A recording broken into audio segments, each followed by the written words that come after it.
Picture the most beautiful building human beings have ever constructed.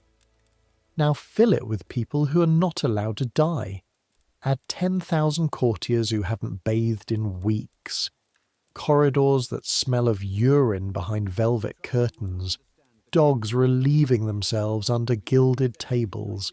And a single man at the centre of it all whose morning routine is watched by 100 people the way we watch television. That's Versailles, the most magnificent palace in Europe, also one of the filthiest. A place where you could watch the King of France eat his boiled egg in the morning and step over a dying duchess being dragged down a marble staircase by evening, because that's the rule. The one rule that matters more than all the others. You do not die in the presence of the king. Etiquette forbids it, not discourages it. Forbids it. Death is not permitted to exist anywhere near His Majesty. If you collapse in a stateroom, if your heart gives out during the king's supper, if you begin to bleed from the lungs in the Hall of Mirrors, you will be picked up, mid-death, still breathing, still gripping someone's sleeve, and carried out, fast, through the back corridors, down the servant stairs. Because it is better, in the logic of this place, for a human being to finish dying on a cold landing behind a door than for the king to see it happen. Tonight we're going back there, not as tourists shuffling through the Hall of Mirrors with an audio guide. We're living it. One person, one stretch of days, everything they would have seen, smelled, carried, and survived. So, I make these history stories, and honestly, I still have no clue if anyone actually sleeps to them, or if you're all just lying in the dark thinking about dying duchesses being hauled down staircases. Either way, subscribe if you want. Get comfortable. Here we go. The first thing you learn at Versailles is that you are carrying a man who is not allowed to be dying. That's not a riddle. That's your Tuesday. His name is the Marquis de Sourdis. He is 71 years old. He weighs almost nothing. You can feel his ribs through the silk of his coat, sharp as the slats of a shutter. And 40 seconds ago, in the middle of the Galerie des Glaces, with the King of France walking toward him at a distance of perhaps 60 feet, the Marquis made a small wet sound in his throat and folded sideways. And now you have his shoulders and another boy has his legs and you are moving. Not running. Running is forbidden too. You're doing the thing you were trained to do, the fast gliding walk of a palace servant. Heels never striking the parquet, and the Marquis's head is lolling against your forearm, and his wig has slipped down over one eye, and his lips are moving. He's trying to say something. You lean your ear down without breaking stride. Not yet, he whispers. Not yet. Not here. He knows the rule too. He has lived by it for 50 years. Even now, with whatever is breaking inside his chest, the deepest instinct in his body is not fear of death. It is fear of dying in the wrong room. You get him through the disguised door in the mirrored wall, the one that looks like just another panel of glass and gold until an usher's white glove touches the hidden latch, and the noise of the gallery cuts off behind you like a lid closing. And you're in the other Versailles, the dark one, the narrow one, the one made of bare stone and grease and rope-handled water buckets.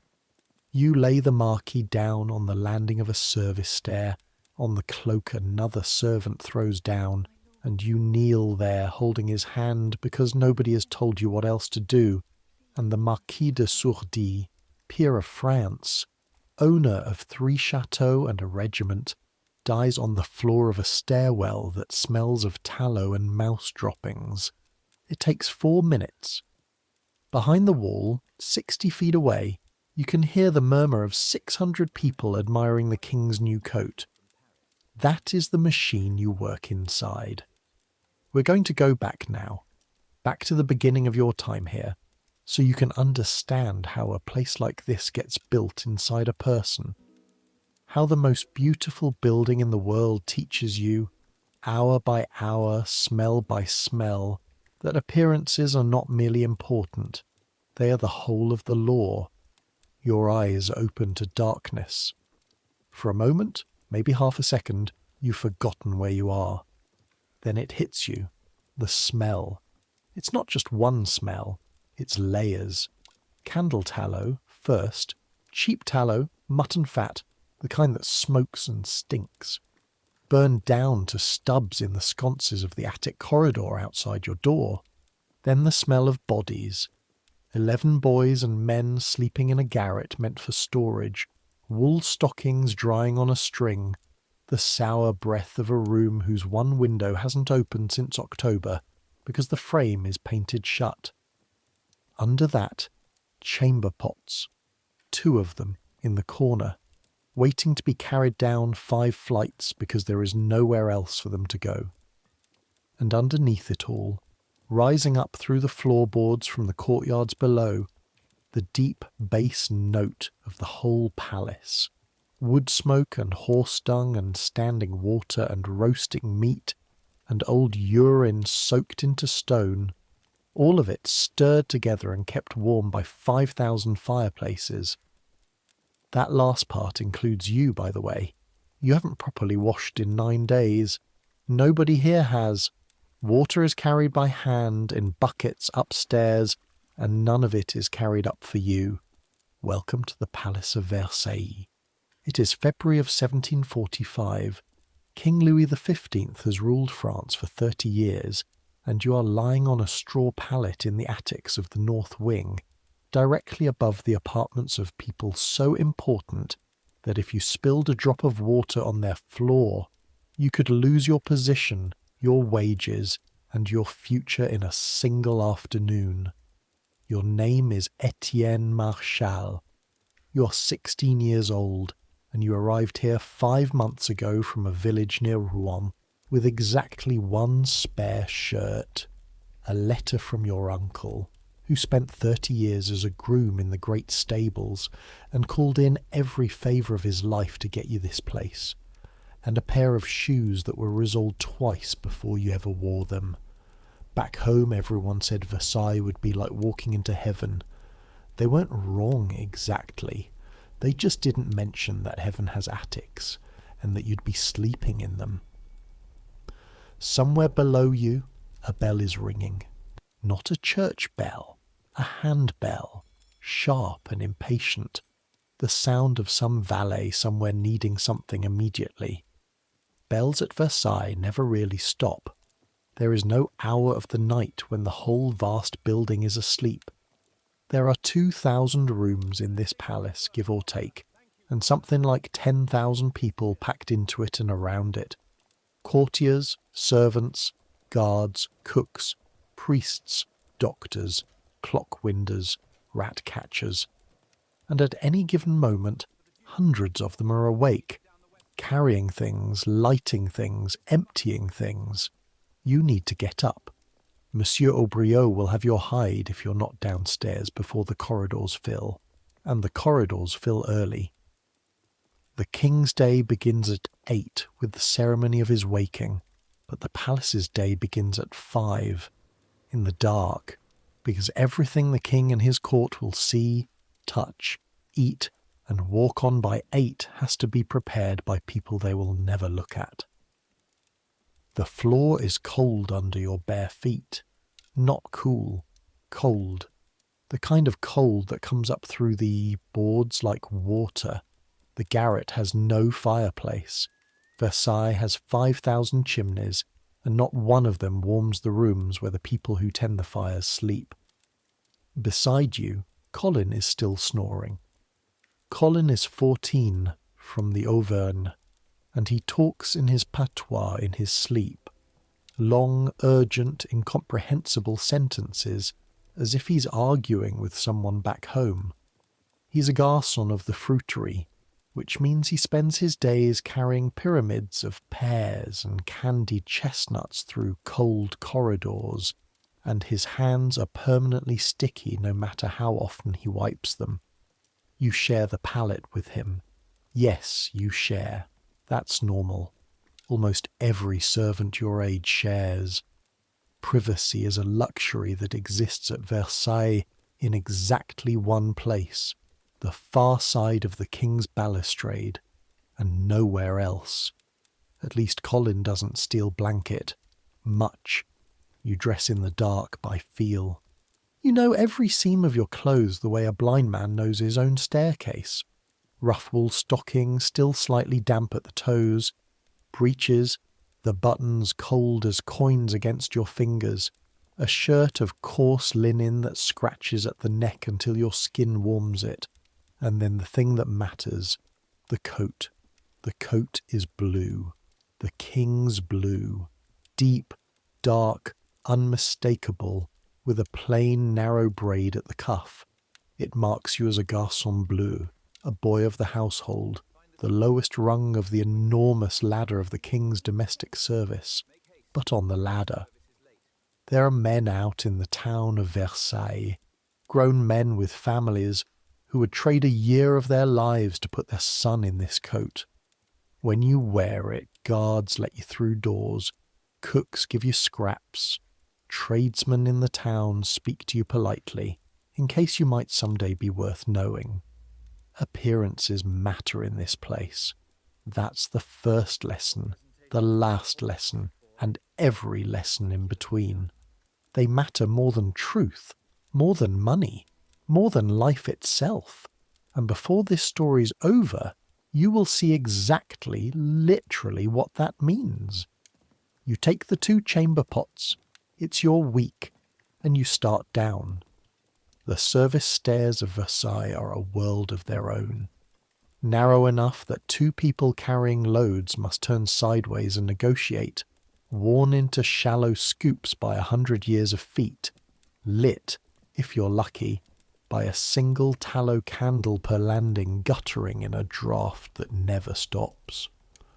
The walls are bare plaster, grey-brown with smoke and the grease of 10,000 trailing hands. Cold radiates off them like off the inside of a well.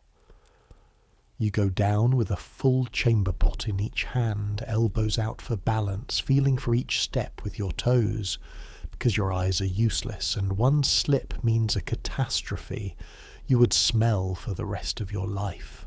You pass a water carrier coming up, a man named Gros-Pierre whose shoulders are so wide he has to angle himself on every landing.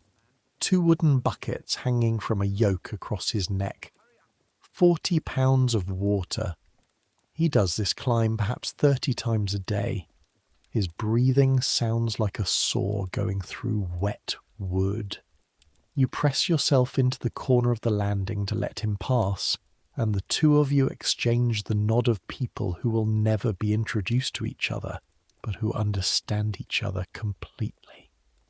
Down and down and out, through a low door into the Cour des Princes, and the cold of the morning hits you like a slap. Clean cold, outdoor cold, and for a moment even the reek of the pots in your hands is scoured away by frozen air. The sky over the enormous roofline is the colour of pewter, with one seam of dirty gold at the horizon. The palace looms above you in the dark, hundreds of windows, and already dozens of them are lit. Small trembling constellations of candlelight, where somebody's fire is being laid, somebody's clothes are being brushed, somebody's night is ending or hasn't ended yet. You empty the pots where you've been told to empty them, into the reeking barrel by the North Service gate that the night soil men collect before dawn, when they bother to come, and you rinse the pots at the frozen pump, cracking the skin of ice in the trough with your fist, and the water burns your hands so badly they come out red and pulsing and feeling twice their size. Chilblains. You have them on 6 knuckles. Everyone here has them from October to April. At night they itch like fire ants. You've learned not to scratch mostly. And here is the thing nobody tells you about Versailles. The thing that took you your first month to believe, the most beautiful building in the world, has no plumbing worth the name. There are a handful of magnificent marble bathrooms for the royal family, some of them barely used. For the other 10,000 people, there are close stools and chamber pots, and the corners of stairwells. The Sun King built a palace to overawe the universe, and the universe inside it still relieves itself behind curtains. You have personally seen a courtier in silver-embroidered silk, a man wearing more money than your entire village earns in a decade, step behind a tapestry in the North Wing gallery and calmly urinate against the wall while continuing his conversation through the fabric. Nobody looked. Looking would have been the rude part. That's Versailles. Glory on the front of the tapestry, piss on the back. The whole palace is that tapestry, and your entire job, the job of every servant in a blue coat, is to make sure the 10,000 people who live here only ever see the front. By the time you get to the salle de garde end of the north wing, Monsieur Aubriot is already there, standing in the light of a triple candlestick, inspecting the parquet as if it has personally offended him. Monsieur Aubriot is an usher of the chamber, huissier, which means he is a servant technically, the same as you technically, and also that he outranks you the way a cathedral outranks a dog kennel. He is 53 years old, built like a wine barrel with legs, with a face the colour of raw ham and small pale eyes that miss nothing, and hands, this is the surprising part, hands as precise and gentle as a lace maker's. Those hands can adjust the fall of a curtain, straighten a candle, close a door behind a duke, all without a whisper of sound. He has served in this palace for 39 years. He was a boy in a blue coat when Louis XIV was still alive. He has forgotten more about this building than you will ever learn, and he reminds you of that roughly every 90 minutes. "You're late," he says, without looking up from the floor. "You're not late." He says this every morning. You've learned not to argue. Arguing with Monsieur Aubriot is like arguing with weather. "The gallery first," he says, "then the stoves in the council anteroom. Then you'll come back to me and I will teach you doors, because yesterday you opened one like a farmer, and if you ever do that again within earshot of the king's apartments, I will send you back to Normandy in a poultry basket. Doors. You will spend 2 hours today learning to open doors. This is not a punishment. This is the profession. There is a correct way to open every door in this palace. Which hand, which pressure, how far, how fast, whether you proceed or follow, whether you announce or remain mute, whether the door may be heard to close or must die in silence against its frame. And the rules change depending on who is passing through and what room lies beyond. Get it right for 10 years and you might become somebody. Get it wrong once, in front of the wrong person, and you're gone. There are 100 boys in the town who would take your coat by nightfall. But first, the gallery. You take your bucket, your cloths, your soft brushes, your little knife for lifting wax drips, and you go. Through the guard room, where 2 Swiss are dozing upright with their halberds against their shoulders, through an antechamber where the tapestries breathe out their smell of old dust and wool, through a door and into the Galerie de Glace. And even now, 5 months in, even in the dark, even carrying a bucket, it stops you. 240 feet long, 17 arched windows down one side, looking out over gardens you can't see yet, just a vast breathing blackness that will become, when the light comes, the most famous view in Europe.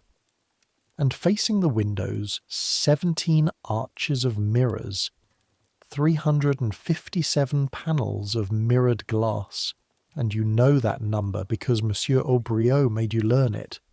Each panel worth more than a farm.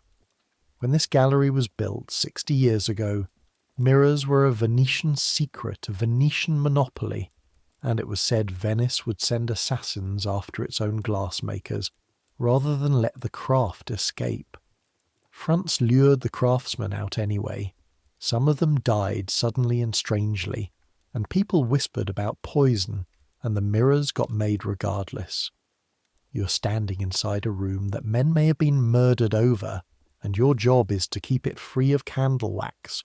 The ceiling is gold and painted glory, the old king's victories rolling overhead like weather. But in the pre-dawn dark it's just a deep shadow with a dull gleam in it, like the inside of a closed eyelid. The whole gallery at this hour belongs to you, and perhaps 4 other servants, small dark figures far down the parquet, each in their own pool of candlelight, working. Last night there was a reception here. 600 people. You can read the whole evening off the floor like a hunter reading tracks. Wax drips in constellations under every chandelier's hanging point. The chandeliers themselves are gone, taken down and carried out at 2 a.m, because most of them don't even live here. Candles and fixtures on this scale are hauled in and out for occasions. Scuffs and heel marks in long swirls where the dancing was. A dark, dried spill, wine, the size of a dinner plate halfway down. A single earring, paste and silver, dropped and kicked against the plinth of a marble bust. A smashed candied fruit trodden into the parquet in front of the 3rd window, ground into the wood grain like putty. You get on your knees and you start. The wax comes up with the knife if you angle the blade flat, almost parallel to the floor, and push with a slow, even pressure. Too fast and you gouge the wood, too slow and the wax smears. Each drip leaves a faint pale ghost that has to be rubbed with the cloth, small circles, until the wood drinks the mark away. Your knees learn the parquet through the thin wool of your breeches, each block of oak with its own temperature, its own tiny ridges. The smell down here at floor level is beeswax and old varnish, and faintly, everything that has ever been spilled, decades of wine and perfume and sweat pressed into wood, a smell like the inside of a violin. Your hands ache within the first half hour. The chilblained knuckles first, then the pad of the thumb that guides the knife, then a slow line of fire up the tendons of your right forearm. You shift the knife to your left hand.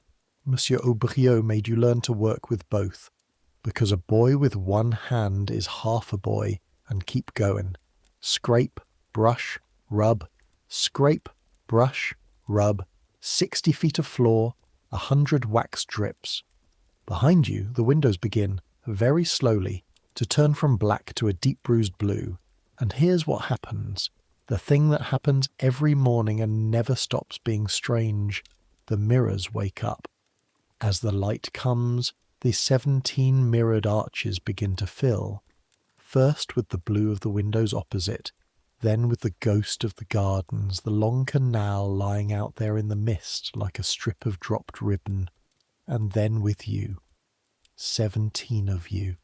A small kneeling figure in a blue coat, repeated down an avenue of silver, each reflection kneeling in its own pool of candlelight, all of you scraping wax off the same infinite floor. Nobody who dances here at night ever sees this. This version of the gallery, cold, silent, smelling of wax, populated entirely by kneeling servants and their reflections, is yours. It is possibly the only thing in the entire palace that is yours. You allow yourself 10 seconds of looking. Then you put your eyes back on the floor, because Monsieur Aubriot has a way of materializing out of walls, and being caught looking is a category of crime here. Servants who look get noticed. Servants who get noticed get remembered, and you do not ever want to be remembered by the wrong person. Invisibility is not your punishment in this place. Invisibility is your craft. Let me explain the machine you're living inside, because you cannot survive at Versailles without understanding it, and you're going to need to survive it tonight. This palace is not a house. It's not even a government building, though the government of France happens inside it. Versailles is a performance that never stops running. Every day, the same show. The king wakes, and it's a ceremony with an audience. The king dresses, and handing him his shirt is an honour-men scheme for years to obtain. The king eats, prays, hunts, walks, undresses, and goes to bed. All of it public, all of it watched, all of it governed by rules as intricate as clockwork, and enforced more fiercely than most criminal law. Who may sit in the king's presence, and on what? A chair with arms, a chair without arms, a stool, or nothing. Who may enter which room, and through which door? Who may hand the king his hat? Whose knock is a knock, and who must instead scratch at the door with the little fingernail of the left hand, grown long for the purpose, because knocking on certain doors is too crude a sound for the air the king breathes. None of this is decoration, it's engineering. The old king, Louis XIV, built it deliberately, the way another man might build a fortress. He had lived through a rebellion when he was a boy, nobles and mobs in the streets of Paris, the royal family fleeing the city in the night, and he never forgot it, and never forgave it. So he built a golden trap 12 miles outside Paris, and made the entire aristocracy of France want to live in it. He turned dukes into ornaments. He made proximity the only currency that mattered. A great lord who might have raised an army from his provinces a century ago now spends his whole fortune and all his cunning on the right to stand slightly closer to the king's coat in the right room at the right hour. The competition for honours is so total, so consuming, that no one has anything left over for treason. That's the design. Etiquette at Versailles is not manners, it's a security system. And you, Etienne, in your blue coat, with your bucket, you are one of its smallest moving parts. But here's what they don't put in the design. The thing you've come to understand on your knees on this parquet. A machine built to control life ends up trying to control death too. And that is where the machine meets something it cannot actually command. The whole edifice, the mirrors, the gold, the 17 windows, the rule about fingernails, all of it exists to say one thing. The King of France is not an ordinary man. His body is France. His health is the health of the state. And so nothing mortal, nothing decaying, nothing dying is permitted to approach him. Sickness is banished from his sight. Funerals are not mentioned at his supper. Even the word death is steered around in conversation the way you'd steer around a hole in a floor. And if death disobeys, if death has the insolence to begin its work in a room where the king is present, then death is picked up by its armpits and its ankles and carried out the service door. You will see this. You saw it in the first minute of this story. Before this stretch of days is over, you will see what it costs. By 7 the gallery is done and you're feeding the stoves in the council anteroom. And this is where the palace stops being mirrors and becomes arithmetic. Versailles in February is a losing war against cold. The rooms are too tall, the windows are 100 years old and fit like borrowed boots, and the fireplaces, enormous, magnificent marble, send most of their heat straight up the chimney into the sky over the Ile-de-France. There are mornings when the water freezes in carafes on the tables of the state apartments. There are legends from the terrible winter of 1709 of wine freezing in glasses at the king's own table, of ink freezing on the secretaries' pens while they wrote, You believe every word of it. You have chipped ice out of a washing basin inside this palace with your own knuckles. So, wood. Firewood comes into this palace by the cartload. Every day, hundreds of carts a week in deep winter, and every log of it is carried the last distance by hand, by men and boys, up the same narrow stairs, in canvas slings that bite into your shoulder through coat and shirt, both until the skin goes first raw, then hard. You carry perhaps 40 loads on a heavy day. You know the weight of a sling of oak the way you know your own name, the way it settles when you first stand, the shift of it on the stairs, the exact bend of the knees that saves your back for one more flight. There are men here who have carried wood for 30 years, and their spines are shaped like question marks, and there is no pension for that, only a corner of a stable and the charity of other servants. You feed the porcelain stove, rake the embers with the short iron. The handle is wrapped in leather, and the leather is worn to a shine and smells like every hand that ever held it. And the heat breathes up at your face, and for 1 minute, 1 full minute, you are warm on one side. Then Obrio's voice from the doorway, not loud, never loud. Doors. 2 hours of doors. He stands you at a double door in an unused apartment, and he makes you open it and close it until your wrist remember what your mind keeps forgetting. The left leaf only, for a single person of quality. Both leaves, both simultaneously, which takes 2 ushers or 1 very practised one, for those with the rank to require it, and God help the man who opens both leaves for somebody entitled to one, because you have not just made a mistake, you have made a statement, and statements are read here the way priests read scripture. The latch is turned before the door moves, all the way silently, so the tongue of the lock never scrapes. The door is stopped by your hand, never by its frame. It closes behind quality like a held breath being let out through the nose. Again, says Obrio, your wrist aches. The latch has worn a red groove across your fingers. Again. And while you work, because he is in one of his talking moods, he teaches you the other thing, the thing that isn't wood or wax. He talks the way he always talks, out of the side of his mouth watching the corridor. You saw the Comtesse de Rupelmonde carried out of the chapel last month, he says. It isn't a question.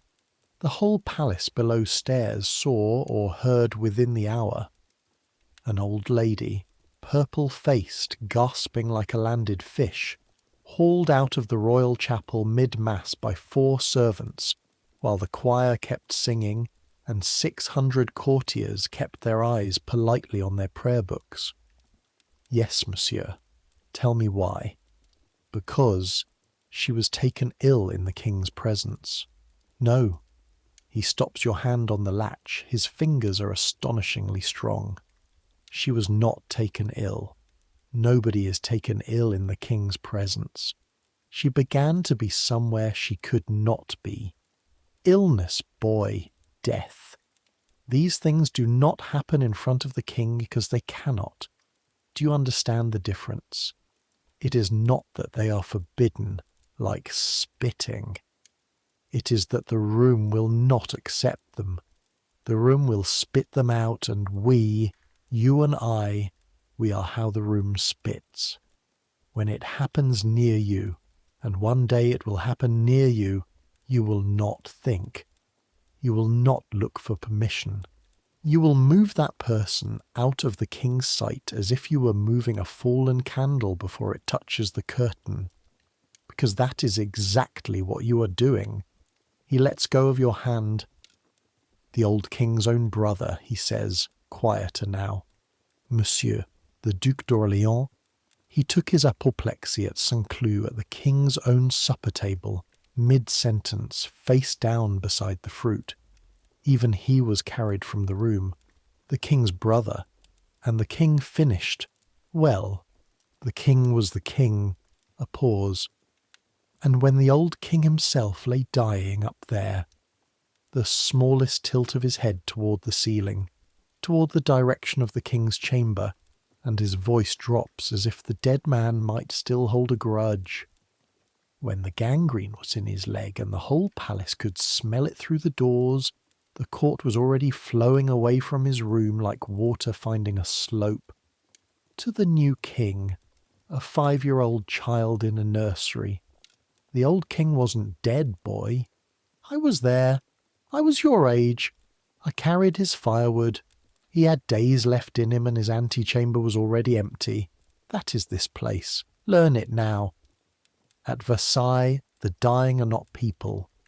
The dying are furniture that has begun to embarrass the room. He straightens a candle that did not need straightening. Again he says, the left leaf, and this time I don't want to hear the latch.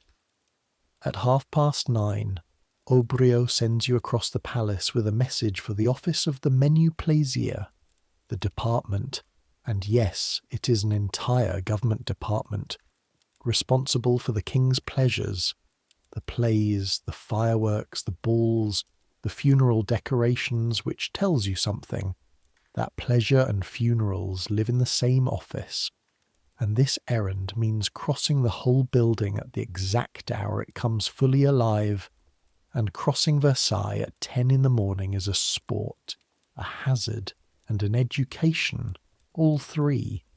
Because here is what the paintings never show you. The crowd. Versailles is public. Genuinely, madly public, in a way no modern government building would ever dare to be. Any man can walk into this palace, into most of the state apartments, right up to the doors of the room where the king will eat his dinner, provided he is decently dressed and carries a sword at his hip. Not even his own sword. There are men at the gates who rent them. A sword and a passable hat, hired by the hour like a rowboat, and a Paris shopkeeper, a provincial lawyer, a foreign tourist with his mouth open, walks into the middle of the French state and stands there gawping at the ceiling. So the grand apartment at mid-morning is a slow boiling river of humanity. Courtiers in silk moving in their careful orbits, each of them tracking the position of everyone else the way sailors track weather. Petitioners clutching folded papers they've carried for 200 miles, hoping to press them into any hand that might be a hand that matters. Servants, dozens, hundreds, in the liveries of 100 noble houses, threading the crowd with trays and boxes and messages, a water carrier, a man selling pamphlets, half tolerated, 2 Savoyard boys with a marmot in a box, definitely not tolerated, being moved along by a Swiss guard with the weary face of a man who has moved boys with marmots along before.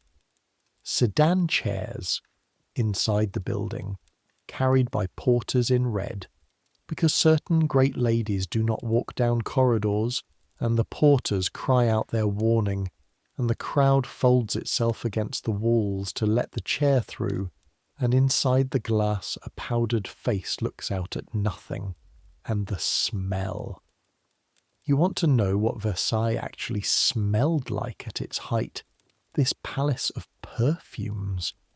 It smelled like a stable inside a church, inside a tavern. Candle smoke and wood smoke, always, everywhere, a haze of it softening the gilding. Perfume in walls of scent you walk through, orange blossom, musk, iris powder, laid on thick because perfume here isn't vanity, it's infrastructure. Under the perfume, sweat, wool, unwashed linen. Under that, the dogs.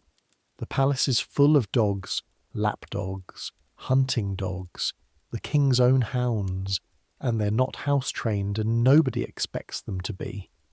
Under that, in certain corridors, on certain warm days, the frank ammonia reek of the stair corners and curtain backs that serve the crowds the palace invites but does not accommodate. The gardeners at the Trianon complain that visitors relieve themselves in the hedges. The hedges at least are alive and can grow past it. The marble can't. You move through all of this the way you've learned, close to the walls, never stopping, eyes soft, reading the room 3 people ahead. You've learned to spot the dangerous ones, not the pickpockets, though they're here too, working the gawpers by the windows. The dangerous ones for you are the middling courtiers, the ones whose rank is recent or disputed or shrinking, because a man unsure of his importance will manufacture proof of it, and the cheapest proof in the world is finding fault with a servant. A great duke doesn't see you at all, and that's safety.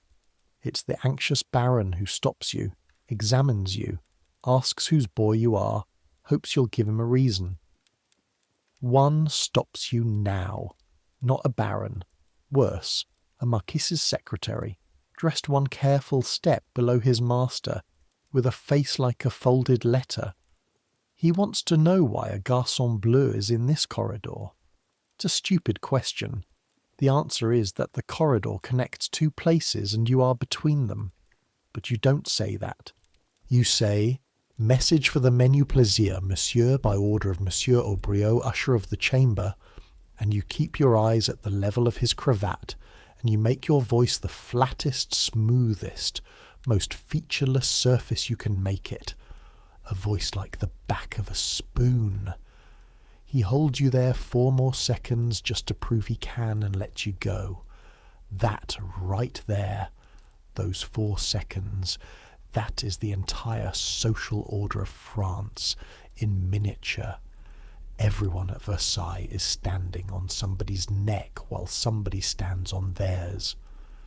The whole palace is a column of people from the cellars to God, and every single one of them, except possibly the king and definitely the scullery boys, spends every waking hour feeling the boots above and the shoulders below. Your uncle told you, the night before you left home, at Versailles, even the doorknobs have rank. You thought he was joking. He was not joking. There are locksmiths in this palace. The king himself loves lockwork, works a forge with his own hands. It's the talk of the household. And there are doors here whose keys are borne by specific officers as jewels of office, and a man might wait 10 years for the right to carry one.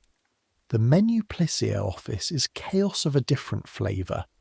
Paint and glue and sawdust, rolls of painted canvas, a scale model of something involving dolphins, because they are building the decorations for what everyone below stairs has talked about for a month, the festivities. The Dauphin, the king's son, is being married this month. There will be a masked ball in the Hall of Mirrors, the like of which nobody has seen in a generation. They say the king himself will attend masked. They say, this is the part the footmen repeat with their eyebrows doing the talking, that half the intrigue of France will be conducted behind velvet masks in a single night, that fortunes and mistresses will change hands. You hand over Aubriot's message to a clerk with ink to his elbows. You steal one look at the model of the ballroom decorations, all silver cloth and candle towers, and you think, without meaning to, I will be in that room. Nobody will see me, but I will be in that room. On the way back you take the long way. You always take the long way when you can. There's a route through the north parterre door where, for about 40 yards, you're outside, on the gravel, in the air, and the whole garden front of the palace stands over you, that endless honeyed facade, and the fountains lie quiet in their basins under skins of ice, and the Grand Canal runs a mile and more into the mist, exactly where a king decided water should run, in a place where, and this is true, there was no water. This was the worst site in France for a palace. Marsh and sand, bad water, dead flat. The old king chose it partly because it was impossible. He drowned soldiers by the 100 digging his canals and channels. The fevers off the works killed them in the summers. Whole regiments turned into ditch diggers, carted away at night so the deaths wouldn't discourage the others. They built an aqueduct toward the river Eure 80 years ago, a project bigger than anything since Rome, and abandoned it half-finished when a war came, and its arches still stand out there in the fields like the ribs of something that starved. Even so, on a fountain day, there is still never enough water. There has never once been enough water. The fountaineers turn the fountains on ahead of the king as he walks, and off behind him when he's past, signalling each other with whistles, a mile of men in the shrubbery performing abundance. If the king ever turned around quickly, he'd see the miracle being switched off. You have 30 seconds to look at all this. You spend them. Frost on the gravel, your breath in the air, a robin working the base of a clipped yew, the only living thing in sight that doesn't know what the king is. Then the cold gets through your coat, and the bell of the chapel strikes the quarter hour, and you go back inside, into the smell and the gold and the column of necks and boots, because the king dines at 1, and before the king dines the table must be laid, and before the table is laid the nef must be carried, and today, because Pharaon has a flux and can't be seen above stairs, one of the carriers is going to be you. The nef is a ship of silver gilt 2 feet long, fully rigged, sitting on a locked chest in the office of the Bouche du Roi, the mouth of the king, which is the actual name of the actual department that feeds him, 500 men strong, with its own hierarchy, its own nobility of saucepans. Inside the ship's hull, between little decks, are the king's napkin, his cutlery, and, in the old days, in the dangerous days, the corner pieces for testing his food against poison. The nef is not tableware. The nef is treated by written regulation almost like a person. When it is carried through the palace, men uncover their heads, soldiers salute it, courtiers bow to the ship, because the ship stands for the king's mouth, and the king's mouth is the king, and the king is France. And this is the procession you find yourself in at noon, 3rd position, hands sweating inside white gloves, carrying one end of a covered dish that contains, you happen to know, a soup. The procession of the king's dinner, the grand couvert, moves through the palace like a small parade. An officer of the guard in front, then the maître d'hôtel with his staff of office, then the gentlemen and the officers of the mouth, and the dishes, and you. The moment the food leaves the kitchens, which are not even in the palace proper, they're across the street in the Grand Commune, a building the size of a town hall, so every dish the King of France has ever eaten at Versailles has been carried outdoors across a public road, upstairs, through corridors, for a distance of several hundred yards. From that moment, the food is escorted like a prisoner of state. People fall silent as it passes. Hats come off. A man from the provinces, seeing it for the first time, drops to one knee unsure, and his neighbour hauls him up by the elbow. Because you bow to the king's meat, monsieur. You don't worship it. The dish is heavy. Silver is always heavier than your eyes expect, and heat crawls out of it through the cloth pads into your palms, into the exact places where the chilblains are. And the pain is a small bright fire you're not permitted to show on your face. Your arms begin to shake very slightly at the elbow somewhere around the second staircase. You breathe the way the older men taught you, slow through the nose, out through barely parted lips so your shoulders never heave. The soup, under its dome, tilts with each stare, and you can feel the liquid's weight move, a slow animal shifting in its sleep, and if it spills, you don't finish the thought. You just watch the heels of the man in front of you, and match his rhythm step for step. And of course, after all this, after the parade, the salutes, the several hundred yards, the outdoor crossing in February, the king's soup arrives at the king's table lukewarm. It always does. It has been lukewarm for 60 years. The most powerful man in Europe has possibly never once eaten truly hot food at his own palace, because the machine that honours his dinner is the same machine that chills it. Nobody will change this. Changing it would mean the ceremony mattered less than the soup, and here nothing matters less than the soup. You set your dish down at the serving table in the antechamber and step back against the wall, and now you're inside the event itself, and you can watch, with your eyes lowered, from under your brows the servant's trick, seeing everything while looking at nothing. The king dines alone at a table facing the room. Alone at the table, not alone in the room. The room is packed. Courtiers stand in ranks. Tourists, actual tourists with their rented swords, crane at the back. Watching the king eat is one of the sights of Europe.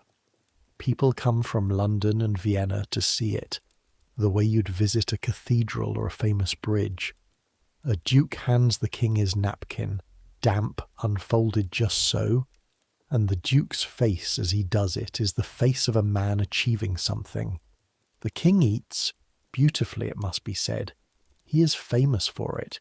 He can take the top off a soft-boiled egg with a single stroke of his knife, one clean click, and the crowd murmurs when he does it, genuinely murmurs, the way a crowd murmurs at a juggler. Watch him, though. Watch the king between the mouthfuls, the way you've learned to watch. Louis XV is 35 years old and one of the handsomest men in France. That's not flattery. Even the ambassadors who hate him write it home. And he sits inside this storm of attention with a stillness that isn't calm. It's endurance. He was 5 when they carried him, orphaned, to the throne. Smallpox and measles took his father, his mother, and his brother inside a year, and the whole vast ceremony of Versailles closed over a small boy like water over a stone. He has been looked at every day, at every meal, his entire remembered life. They call him the beloved, le bien-aimé. Last summer, when he fell sick on campaign at Metz and France thought he was dying, the churches of Paris were packed day and night. They say 6,000 masses were ordered for his recovery in one church alone. The whole country wept for him at once, and the whole country has been slowly changing its mind ever since, for reasons that live in pamphlets you're not allowed to have read. Beloved.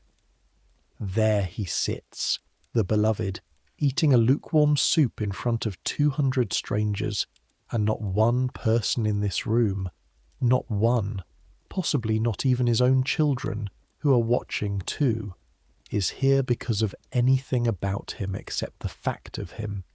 You're 16, and you feel for one dangerous second sorry for the King of France. You put the feeling away somewhere deep like a stolen coin. 'Cause here's what else you can see from your wall, what the tourists can't, the room working. The ushers at the doors read in precedence at a glance, resolving in half-seconds questions of who enters before whom that could otherwise become lawsuits, and have become lawsuits. There are families in this room who have litigated for decades over a stool. The officers of the mouth tasting, carving, presenting, every motion regulated, and at the edges, always, the quiet men whose job is the rule you now know, nothing mortal near the king. An old Marechal in the second rank has gone grey in the face. The room is airless, 200 bodies and 80 candles, and before he can so much as sway, 2 footmen have appeared beside him like thoughts, and he is walking out between them, upright, dignified, apparently of his own volition, his feet barely touching the floor. The crowd's eyes slide over the departure without landing on it. The king lifts the top off his egg. Click. The murmur. Nothing happened. That's the craft. You watched it happen and nothing happened. Afterward, below stairs, in the roar and steam of the Grand Commune, and the contrast will never stop astonishing you. The silence upstairs and the bellowing down here. Cooks screaming at each other across fires you can feel on your face from 30 feet. Boys running with copper pans, a cellarman singing, the floor slick with fat so you walk like you're on river ice. Afterward you get your own dinner. This is your right. Feeding the household is part of the machine, and the machine's leftovers are a river. What comes back down from the tables upstairs, and the ceremony means far more is cooked than any king could touch, flows out through a side business as old as the palace. The serving officers sell the surplus at the gates. It's called the regrat, and half-respectable Versailles, the town, buys its supper second-hand from the king's table. A schoolteacher out there tonight will eat pheasant that was carried past dukes at noon. Nobody thinks this is strange. You get bread. Good bread. Wheat bread. Better than anything your family eats at home. And you notice that every single time it makes you proud and ashamed in the same swallow. And a bowl from the common pot, mutton and roots, hot enough to hurt, and you eat standing up, in a corner, fast with the spoon in your fist, because you have learned that anything you don't eat quickly, here, has a way of becoming somebody else's. Colin finds you there, sticky-handed, thrilled, bursting. He has news. He always has news. The fruitery is a listening post. Sugar goes everywhere. He talks with his mouth full, in his up-and-down mountain accent. The masked ball, he says. It's fixed. 3 weeks. The whole gallery. Thousands of candles. Thousands, Etienne. And they're building the buffets in the Salon of War already. And he drops his voice, delighted, scandalized. They say the king will go masked in a group, all in identical costume so no one can know which is he, so that for one night, one single night, nobody can watch him. You think of the man clicking the top off his egg in front of 200 strangers. You think, of course he will. You'd hide too. And guess, says Colin, guess what the costumes are? You'll never. You don't guess. He tells you anyway, glowing as if he's handing you a candied pear. You trees. The King of France is going to dress as a tree. But before the 3 weeks of the ball, you must understand the days themselves, the deep grain of them. Because the ball is one night, and Versailles is 10,000 ordinary mornings, and it is the ordinary mornings that build a person, plank by plank. Take the chapel. Every day at the turn of noon or near it, the king hears mass, and the whole court hears it with him, and you have duty there twice a week, standing against the cold marble of the lower vestibule with a taper box and a snuffer, and the royal chapel of Versailles is the single most beautiful thing you have ever stood inside, and also the coldest. It is a cliff of white stone and gold, pillars going up and up into painted heaven, so tall that on damp days there is weather inside it. A faint mist high under the vault, real mist indoors, and the cold comes off the marble in slow falls you can feel on your face like the breath of a cave. The courtiers wrap furs under their silks. The candles bend all one way in the draught. And the music is the thing you would try to describe in a letter home and give up on. The King's Chapel musicians are the finest in the world. When the choir opens up and the organ comes under it, the sound doesn't come at you from the front like village singing. It comes down, out of the stone sky, as if the painted heaven had decided to speak. and you have seen hard old soldiers of the guard stand there with tears sliding into their moustaches at noon on a Tuesday. And here is the arrangement of the room, and I want you to hold it in your mind because it tells you everything. The altar with God on it is at one end. The king's tribune, his gallery, is at the other end, raised, facing the altar, and the court in the body of the chapel stands facing the king. Their backs are not quite to the altar. They manage it on the diagonal, but the orientation of every eye and every soul in that room, at the moment the host is raised, is toward the gallery where a man in a brown coat kneels on velvet. There is an old joke, older than you, that at Versailles the courtiers worship the king, and God, watching from the far end, is permitted to worship him too. It is a joke you must never, ever be heard laughing at. You have never been heard laughing at it. Twice a week you stand there with your snuffer and your taper box, invisible against the marble, and you watch the mist form under the vault, and you feel the cold crawl up through your shoe soles from the stone. By the end of Mass your feet are 2 blocks of aching wood, and you have learned the trick every guard and usher knows, of shifting your weight in tiny secret transfers, heel to ball, left to right, a private rocking smaller than breath that keeps the blood alive without a visible motion. Stillness is a skill. Stillness is one of the most demanding physical labours in this palace, and nobody who hasn't done it will ever believe that. Ask any man who has stood a 4-hour duty at a state door. Standing still is carrying. You are carrying yourself, and you may not set yourself down. Then there is the lever, the king's rising, which you have seen exactly once from the worst possible position, which is to say from inside it, holding a door. Every morning of his life the King of France wakes twice.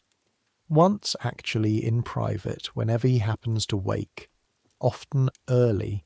He is a keen hunter and no sluggard, and once officially at 8 for the audience. Because the king's waking is not a fact. It is a performance with a cast list. At the appointed hour, the curtains of the great bed are opened as if he had been asleep behind them, and the entries begin, that is the technical term, the entries, waves of privileged men admitted in strict order of intimacy. First the family and the great officers, then the grand entries, then the first entries, then the entries of the chamber, wave upon wave, until the room that began with a dozen souls holds well over 100, packed to the balustrade, watching a man put on his shirt, and the shirt is the summit of it. The handing of the king's shirt is an honour reserved to the highest-ranking person present, and it descends by rank like water finding the lowest, no, the highest, point. If a prince of the blood is there, the shirt is his. If not, it falls to the next, and men have entered that room simply to be the rank that hands the linen. You held your door and you watched a duke, a man with the revenues of a province, take a warmed shirt from a valet with the gravity of a priest taking the chalice, shake out its folds by 2 fingers of each hand, and present it to the king's bare back, and you watched 40 faces watch him do it, and every one of those faces was doing arithmetic. The king, in the middle of all this, is dressed piece by different entitled hands. One man has the right of the coat, another the sword, another kneels for the shoes, and he stands in it like the axle of a wheel, turning slightly as required, speaking a word here and there, each word instantly a coin in somebody's pocket, and the room revolves around him at the speed of etiquette. It takes the better part of an hour to put one healthy adult man into his clothes. It could take 4 minutes. The other 56 minutes are the government of France operating at full capacity, because in that hour positioned men catch the king's eye. or fail to. A nod is given that saves a family. A request is made in 7 words that took 3 weeks to compose. A man who has attended every morning for a year is finally, terribly, asked nothing at all, and knows. You held your door. Your arm burned from the held angle of it, and you thought, with the part of your mind that is going to get you in trouble all your life, back home, my father dresses in the dark, alone, in under a minute, and no kingdom trembles. But your father says the part of your mind that has learned this place is not France. That's the whole machine in one sentence, and you may as well learn to say it now. The king's body is not his. It is the realm's. It is dressed by the realm, fed in front of the realm, prayed over by the realm, and that is exactly why it may not be seen to die. You do not let the state fall down at a ball. You carry the state out through the mirror and you call it a man from town. Some nights you have the antechamber duty, the long watch, and those are the strangest hours of your service. From midnight to 4 you sit, a privilege of the night, on a hard bench in an anteroom of the state apartments with one other boy and a low-trimmed lamp. And your whole task is to exist there in case something is needed. A candle, a message, a fetching. Mostly nothing is needed. Mostly you sit inside the sleeping palace and listen to it, and the palace at night talks. Boards tick. A clock in the next room swallows its own chime, muffled by doors. Mice. The palace is a nation of mice. There are officers of the household whose whole war is mice. Run their small errands in the walls, busy as pages. Somewhere far off a baby cries. There are always babies at Versailles. Dukes are born under this roof the way kittens are born in barns. And once, on your 3rd night watch, at perhaps 2 in the morning, a door opened somewhere out of sight down the enfilade, and unhurried footsteps crossed 3 rooms of parquet, one after another, each room's echo different. You could hear the size of each room in the sound. A small dry room, then a great drumming one, then carpet, silence, and a door closed, soft as a book shutting, and you never saw anyone, and the other boy was asleep, and you sat with your heart going and understood something. You have not told anybody. The palace has a private life. All the corridors you polish by day are used by night, by persons unknown, on errands unknowable, love or state or grief, moving through the dark rooms with the confidence of owners. And your candle and your bench and your wide-open 16-year-old eyes are part of the furniture of their secrecy. You're the nightlight of the kingdom of France. It is not nothing. Aubriot would say, "Hold your door. There is one more person you must meet before the ball, because he is the other half of your education, the half Aubriot cannot teach. His name is Père Anselme, not a priest, despite the name everyone uses. The nickname is 40 years old and nobody remembers its birth. And he is the oldest working servant in the North Wing, a floor polisher, a frotteur, one of the men who skate the parquets of the state rooms on brushes strapped to their feet, sweeping room-long strokes with a grace that would not disgrace the ballet, though he is 72 and his hips crackle like green firewood. He polished these floors under the old king. He remembers the court in mourning for men whose statues you dust. He is small, dry, bent like a root, with white stubble and eyes of a blue so pale they seem half erased, and he has decided, for reasons he has never given, to talk to you. Between rooms, in the grey hours, in the smell of the wax he mixes himself, beeswax and turpentine and a spoonful of something he will not name. The spoonful is the trade, boy. He gives you the other Versailles, the one below Aubriot's rules, the palace as a body, with humours and diseases and a memory older than anyone in it. He tells you which staircase men will not use after dark and why. And the why is a story with a strangling in it that may or may not be true, and is absolutely true at 2 in the morning. He tells you about the winter of 1709, the great frost, when the trees of the park exploded like cannon, burst by their own frozen sap, cracks you could put your fist in, and the king's wine froze, and the poor of the town died in rows, and the court put on charity like a fashion for a season and took it off in the spring. He tells you about the smallpox years, how it walked into this palace of 10,000 as if the gates were nothing, because to smallpox they are nothing.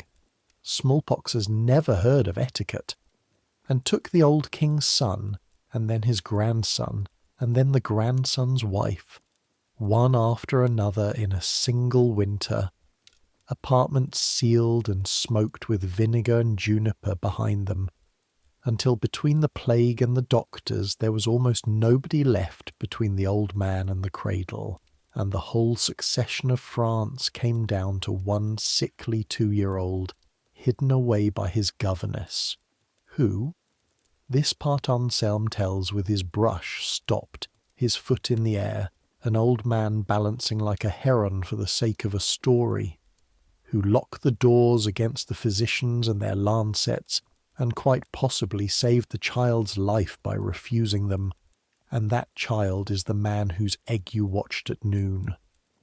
The King of France is alive, says Anselm, because one stubborn woman would not open a door. Remember that, boy, the next time Aubriot teaches you latches. Doors are not small things. Nothing in this house is a small thing. That is the horror of it, and the beauty of it, and I have never once been able to decide which, and it is Anselm, not Aubriot, who first tells you the thing about the old king's death that the ushers leave out. Aubriot told you the antechamber emptied, the court flowed away to the child. Anselm was in the room next door, a boy your age, with his wax and his brushes, and what he remembers is the smell, the gangrene, sweetish and terrible, that no perfume could sit on top of, seeping through the state apartments for days while the greatest monarch in the history of France, the sun himself, 76 years old, lay rotting alive in the middle of his own etiquette. And the sound, which was the sound of nothing, the corridors going quiet day by day as the crowd thinned, the sound of an audience leaving a theatre in 1s and 2s before the play is finished. The old king heard it too, says Anselm. He was not spared knowing. He said goodbye to his court like a man cancelling appointments. Told them he was sorry for setting a bad example of dying. He apologised, boy, for dying inconveniently well within sight of everyone, the one thing his own palace was built never to allow.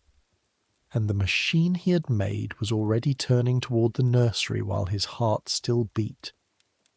Anselm's foot comes down. The brush resumes its long hiss along the grain.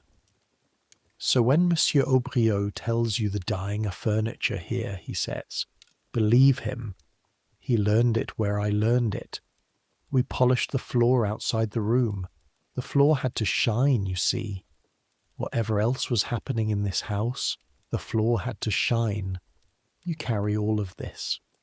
The chapel mist, the shirt, the footsteps in the night, the exploding trees, the governess's locked door, the shining floor outside the dying sun. You carry it the way you carry everything here, without being seen to carry anything, and it settles into you and becomes the thing people later call experience, which is only ever grief and wonder that have found somewhere to sit. The 3 weeks before the ball are the hardest work of your life, and your life has not been soft. The palace takes on extra hands, hundreds of them, carpenters, tailors, chandlers, hauliers, and the below-stairs world swells and quickens like a river in thaw. You are lent, borrowed, claimed, and reclaimed a dozen times a day. You carry... That's the shape of it if you had to give your weeks one word. You carry wood and water, always the eternal base load, but now also rolled canvas that smells of turpentine and stains your shoulder blue-green, crates of glass lustres packed in straw, so heavy and so fragile together that carrying them is a kind of prayer, sacks of wax candles from the chandlery, £60 a sack, the wax smelling faintly of honey through the burlap, and you do the arithmetic servants always do. One of those candles costs more than your day's wage, and you're carrying 200 of them, and tonight's ball will burn thousands in a single night, light itself being the most legible form of money there is. A room lit like day at midnight says, "We can afford to abolish the sky." Your body keeps the ledger. The sling groove on your right shoulder goes from raw to hard. Your palms grow a new landscape, a ridge of callus below each finger, cracks at the thumb, creases that open in the cold and sting in hot water, and never quite close. At night in the garret your hands go on working without you. You wake with them aching in fists and have to open them finger by finger, like unfolding frozen cloth. Your knees make a sound on the morning stairs, a small dry click at 16. Gros-Pierre hears it once and laughs, not unkindly, the way a man laughs at a boy who's begun at last to understand. And the palace, as the ball approaches, begins to fill beyond even its ordinary madness. Because a royal wedding means everyone comes. Families who sulk on their estates all year scent occasion and swarm back, and all of them need lodging, and there is none. There has never been enough. This is the great secret comedy of Versailles. The most desirable address in Europe is also the worst. Great nobles, men with chateaux the size of towns standing empty in the provinces, scheme and grovel for a lodging in the palace attics. 2 airless rooms under the lead of the roof, boiling in summer, arctic in winter, up 4 flights of a back stair, subdivided and sub-subdivided until dukes live like students, and they weep with gratitude to get it. Because the 2 rooms are here, a palace under the roofline is worth 10 in the Loire. The court ladies have a saying about the reek of the crowded season. You've heard a marquise say it herself behind her fan, with a kind of pride. At Versailles, even the smell is a privilege. You see the fights this pressure breeds. Not fist fights. Worse. Precedence fights.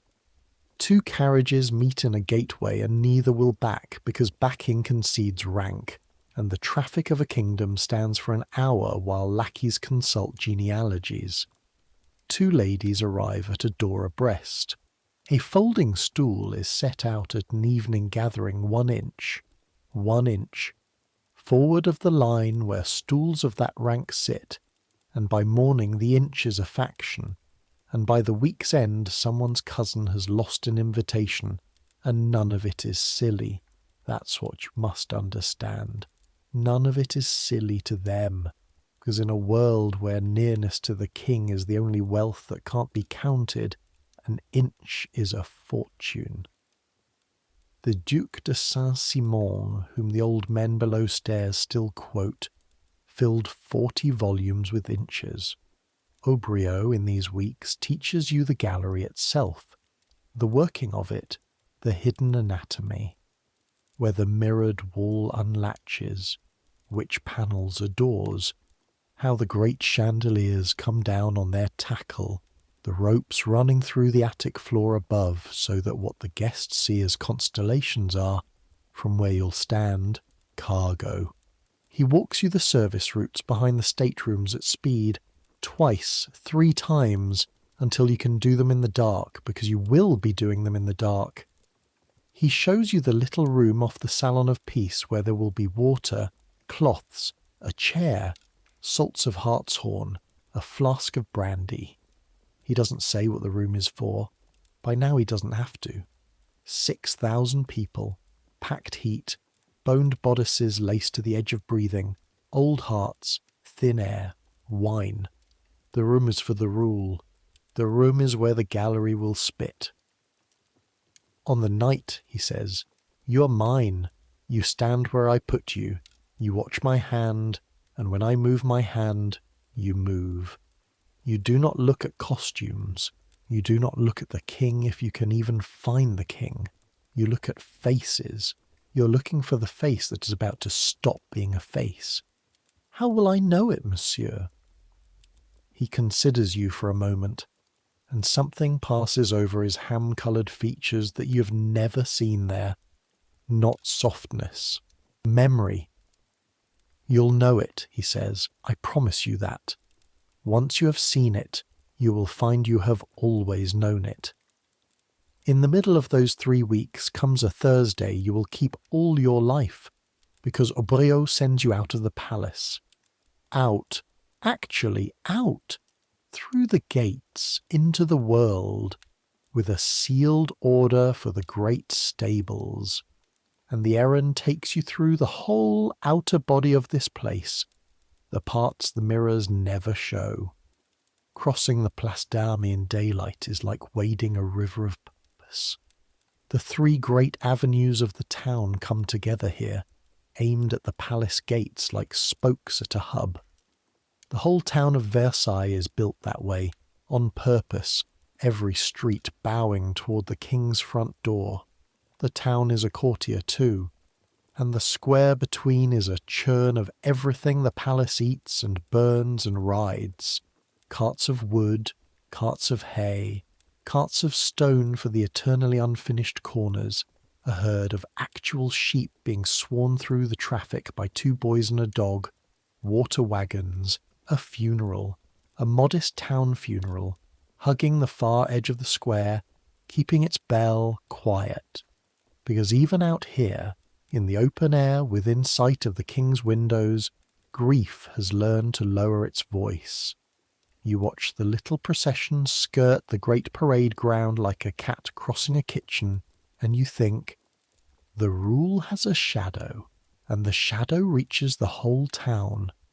The great stables themselves are a palace. That is not a figure of speech.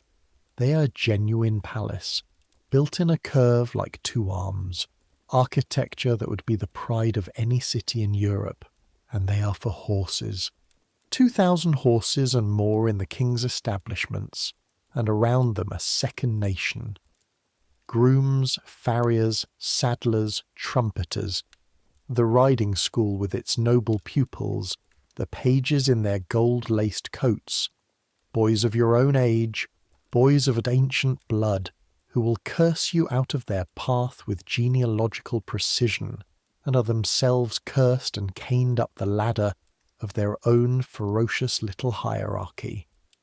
There is no one at Versailles, no one who is not standing in a line.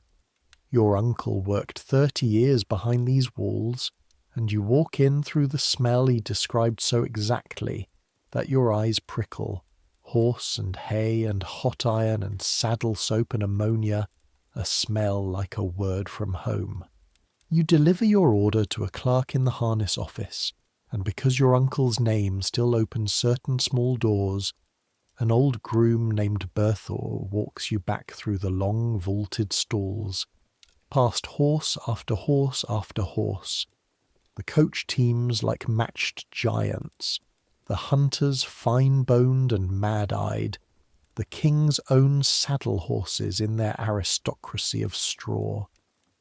And Berthaud talks the way stablemen talk, to the horses and to you interchangeably, and tells you the number that you will repeat below stairs for a week. The king's hunt goes out 3, 4 days in every 7, all seasons. The hunt is not a pastime, boy. The hunt is the other government. Ministers who cannot get a word at the lever get it at the kill. and the horses know the king. That's the part Berthold swears on his mother. The horses know him, gentle as milk with him, because...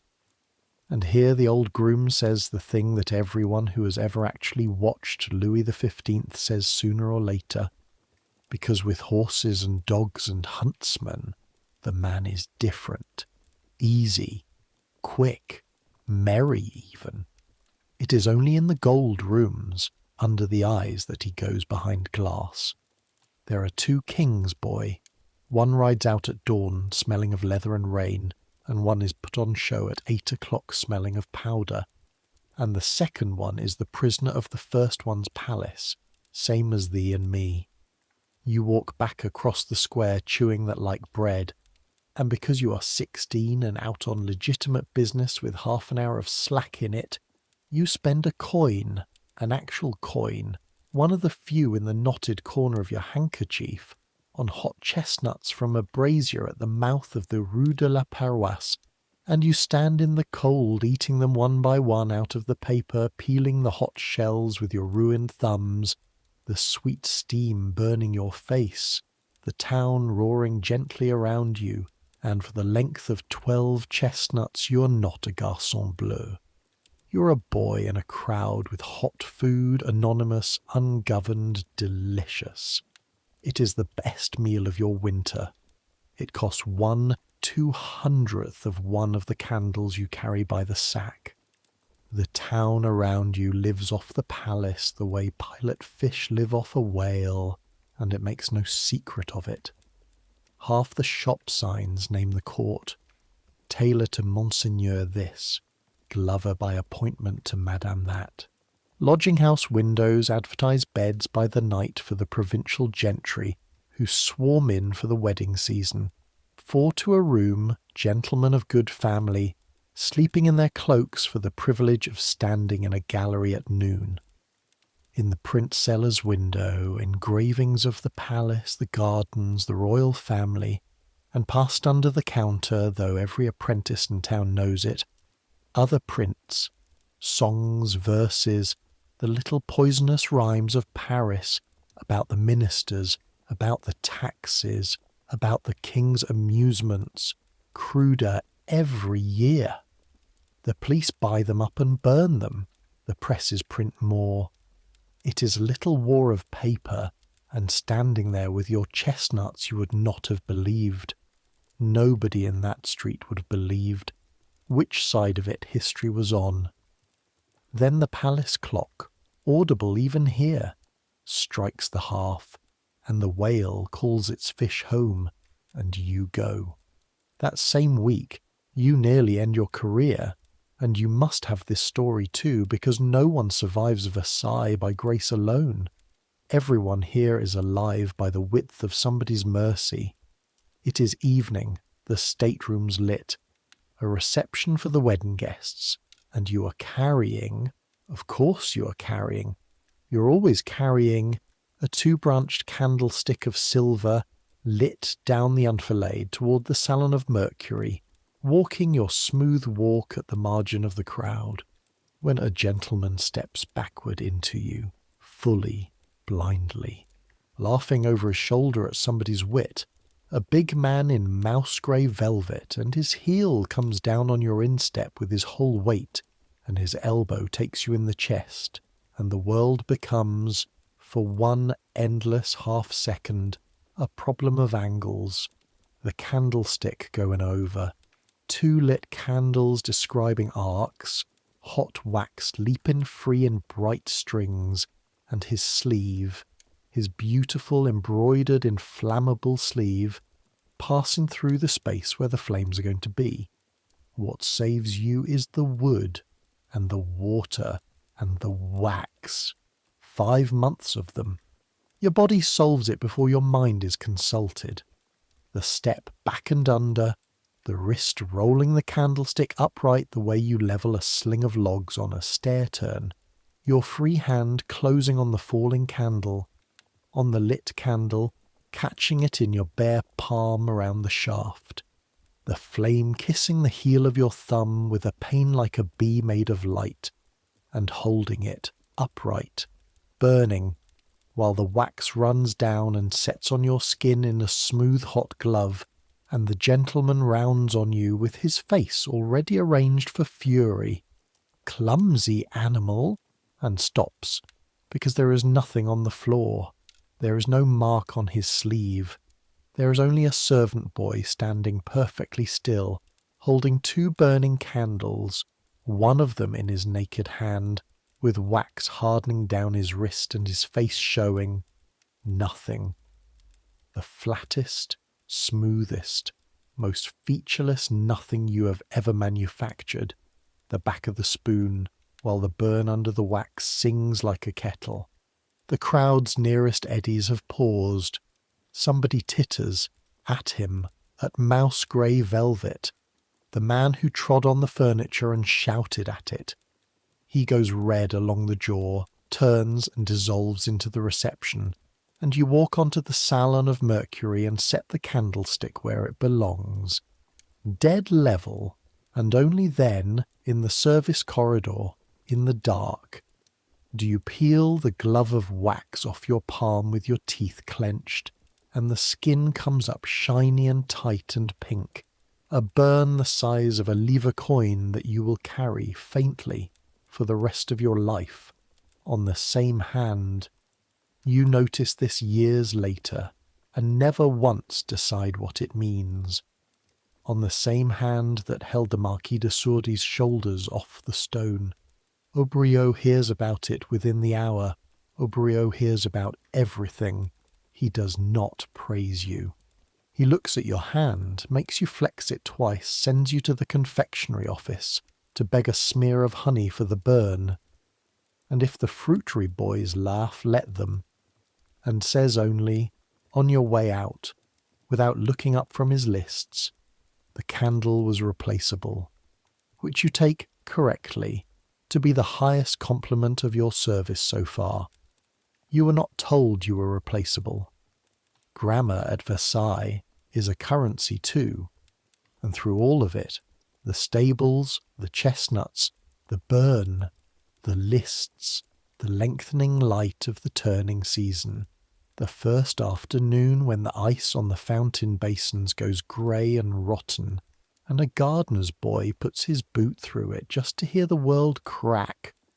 Through all of it, the ball comes on like weather, filling every conversation below stairs, until the palace is nothing but a held breath with corridors in it. The night before the ball you can't sleep, the whole garret can't. Colin recites the buffet like a poem, 40 kinds of sweet, a fountain that will run with wine. And so, you do the forbidden thing you've done twice before, and will do all your life whenever a roof allows it. You go up, out through the little glazed door at the end of the attic corridor, onto the leads of the roof, cold like a plunge. Lead underfoot, silvered with frost, gently ridged, creaking with the tiny creak of metal releasing the day. You keep a hand on the balustrade. The roofline of Versailles wears a crown of carved trophies and urns against the sky, armour and suns and instruments all in stone, decoration nobody on the ground can properly see, put there because the sky itself was considered an audience. And you look out over the night, and there it is, the thing your uncle could not describe to you, the thing you will not be able to describe at home. The palace runs away from you in both directions, a country of roofs, valleys and ridges of slate and lead, forested with chimneys, hundreds of chimneys, and half of them breathing, slow grey smoke standing up into the still cold air like a second forest. Below, the courtyards lie in wells of shadow, stitched with the small gold of windows. The town beyond the gates is a scatter of embers, and on the other side the gardens, black geometry dusted with frost, the parterres like printed pages you can't read, the Grand Canal a long blade of dulled silver laid flat on the dark, pointing west at nothing, at everything, at the ocean it will never reach.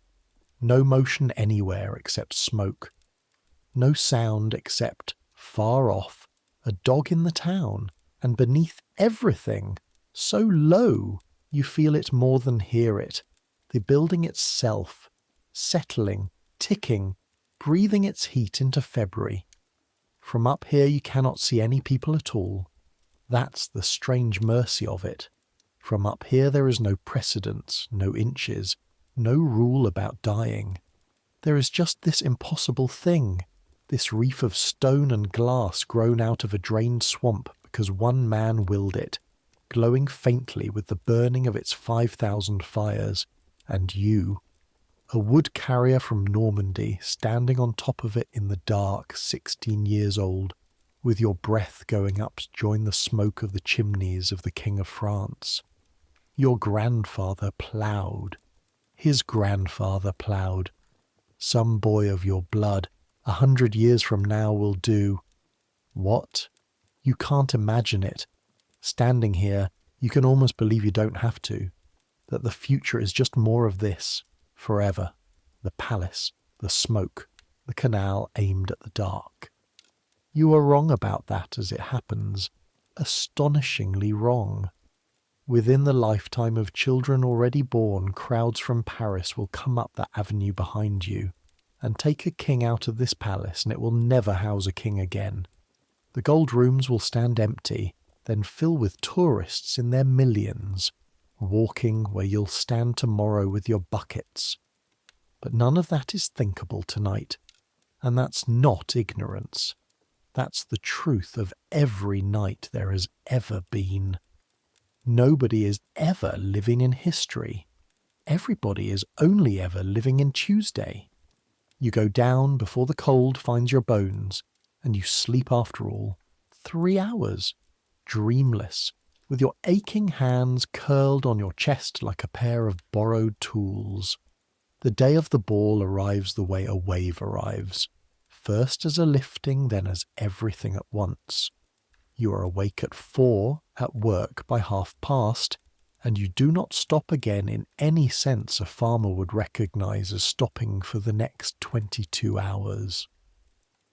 The gallery on the morning of the ball is a shipyard, scaffolds against the mirrors, carpenters' mallets going like woodpeckers, the great tackles creaking in the ceiling as chandelier after chandelier goes up. You spend 2 hours of your morning in the attic space above, in the dust and the dark, hauling on ropes with 3 other boys at the word of a rigger who learnt his trade in the actual navy, and the ropes are hemp, and they burn a fresh red stripe across your right palm through a fold of sacking. And 40 feet below your feet, through the gaps in the boards, you can see the polished floor waiting like still water. The chandeliers rise past you, tier above tier of cut glass chiming faintly, catching the work lanterns and throwing little wandering seeds of light across the rafters. Cargo, you remind yourself. It's cargo. But it doesn't look like cargo. It looks like they're hoisting frozen fireworks. All day the palace swallows things. Wagons of flowers from the hothouses. Flowers in February, forced under glass at ruinous cost, tuberose and narcissus, their sweetness so dense in the cold service corridors that it feels like walking through jam. Cases of wine that take 4 men each, whole landscapes of pastry carried on boards on the heads of the fruitery boys, Colin among them, sweating, ecstatic, forbidden to eat so much as a fallen crumb, and licking his lips anyway on principle. The buffets rise in the salon of war like siege works. Pyramids of glazed fruit, towers of sugar paste, a model, you swear it, of the palace itself, in confectionery, 6 feet long down to the chimneys. Somebody has made the building you live in out of sugar, and tonight the people who live in it gilded will eat it. By nightfall you have been dressed, actually inspected, chin lifted by Aubrio's finger, turned around like a horse at a fair, in your best coat, fresh stockings, gloves so white they feel like gilt, and at 7 the candles begin. Lighting the Hall of Mirrors for a great night takes more than an hour and a small army. You are part of the army. You carry the tapers, you steady the ladders, you watch flame walk from wick to wick down the gallery, chandelier by chandelier, girandole by girandole, sconce by sconce, hundreds becoming thousands, and the 17 mirrors take every flame and give it back doubled, quadrupled, endless, until the room is not lit so much as ignited, a canyon of gold fire 240 feet long, and the painted king on the ceiling rides his painted victories over a floor of light. The heat comes up. That's the thing no one tells you about 1,000 candles. The heat. By 8, the gallery is warmer than any room you've been in since summer. By 10, it will be tropical. Wax will fall like slow rain. You know you'll be the one on wax watch, and the smell will build in layers exactly the way the morning smells do, but inverted, luxurious. Hot wax, hot perfume, hot silk, powder scorching faintly on hot skin, flowers dying magnificently in the heat, wine, and then they come. There is no way to make you feel the entry of 6,000 masked people into a burning gold corridor. But here is the honest version. It is too much. It is designed to be too much. That's the aesthetic, overwhelmer's statement. And it works on a Norman wood carrier exactly as intended. Dominoes in every colour, black velvet masks, white leather masks, faces of birds and moons and Turks and death's heads. Yes, death's heads, at Versailles, where death is forbidden. Irony is not a thing this century is short of. Diamonds in candlelight do something no other stone does. They don't shine, they detonate, tiny and continuous. And there are so many diamonds in this room tonight that the crowd itself seems to be burning quietly along its edges. The noise is a sea. Violins somewhere in it, 24 of them. The famous violins, and they are the best in Europe, and they are barely winning. You stand where Aubriot put you, in the embrasure by the 5th window, with a view down the long axis, and you watch faces. It is the strangest instruction of your life and the truest, because the masks change nothing. You'd expect a masked crowd to be unreadable, and instead, you understand this within the first half hour, and it feels like being handed a key. With the faces covered, everything else speaks louder. Hands, necks, the angle of shoulders, who turns toward whom, who orbits whom, who stands in the exact centre of a space and lets it curve around him, who laughs one beat too late. You can see rank straight through velvet. You can see fear. You can see a marriage. Aubriot glances at you once from his post at the mirrored door, reads your face reading the room, and gives you a single slow blink, which from him is a decoration pinned on your chest. And yes, the trees. At close to midnight, a door opens near the salon of war, and there is a stir, a wrongness in the crowd's current, laughter with an edge of thrill on it, and into the ball come 8 yew trees. 8 men costumed head to foot as clipped yews from the garden, cones of green, absurd, magnificent, identical faces meshed away. And one of them is the King of France, and nobody knows which one. The crowd pretends not to hunt for him, and hunts for him. Great ladies drift toward the trees like moths negotiating with lanterns. Somewhere inside one of those ridiculous green cones is the man you watched click the top off his egg. And for the first time in his entire life he is standing in a crowded room in his own palace, and no one is watching him and knowing it. You will remember this all your life, and so, as it happens, will France. A young magistrate's wife from Paris is in this room tonight, dark-eyed, dazzling, born plain, jeune poisson. Fish. The wits will never let her forget it. And before the year is out, she will be lodged upstairs with the title, and history will call her the Marquise de Pompadour. And it more or less starts here, tonight, among the yews. You may actually see the moment and not know it. That's the other truth of Tuesdays. The hinge of an age looks, at the time, exactly like a woman laughing near a man dressed as a tree. Your own night inside that spectacle is work. Never forget it, because you won't be allowed to. From the moment the first guests come up the Queen's staircase, you belong to the machine, and the machine at full gallop is a thing to feel from inside. You do wax watch, first, an hour of it, patrolling your 40 feet of gallery with a small brass pan and a flat blade. Eyes up, reading the chandeliers the way a sailor reads rigging, because 1,000 candles overhead means a slow, hot rain, and a drop of falling wax on bare aristocratic shoulders. And there is a great deal of bare aristocratic shoulder tonight, is an incident.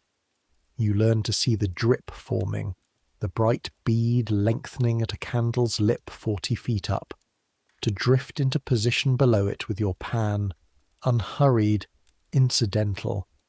A boy who happens to be standing where the sky's about to fall and to catch it, the tiny tick of it into the brass, without one dancer ever knowing the knight had aimed at her. You catch perhaps 30. You miss one. It lands on parquet, not shoulders. God is merciful. You cover it with your shoe and lift it later with your thumbnail, kneeling for a dropped fan that you also, while you're down there, retrieve and return to a woman who does not see you at any point in the transaction, though her hand takes the fan from yours with perfect accuracy. The hand sees you. At Versailles, hands have eyes. It is faces that are blind. Then you're on doors, then on the buffet relief, and the buffet at the height of the night is the nearest thing to combat you have ever stood in.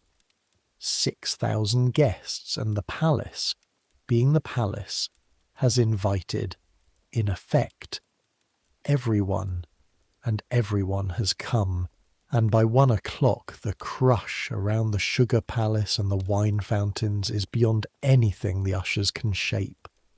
This is the great open secret of these masked nights. Behind the masks nobody can enforce the lists. Half of Paris is in this room. Lawyers' wives in hired dominoes are drinking the king's wine 10 feet from princes of the blood. You hear accents tonight in the Hall of Mirrors that belong to shop counters and coach yards, and the great courtiers know it and permit it, because the whole point of the night is the licensed dissolving of the walls. One night, one single night in the calendar, when Versailles pretends its own hierarchy off, the way the king has pretended himself into a tree. Tomorrow the walls will stand again, every inch litigated. Tonight a fishmonger's daughter may brush the sleeve of a marshal of France, and both of them, masked, may enjoy it. You fetch and carry through it all.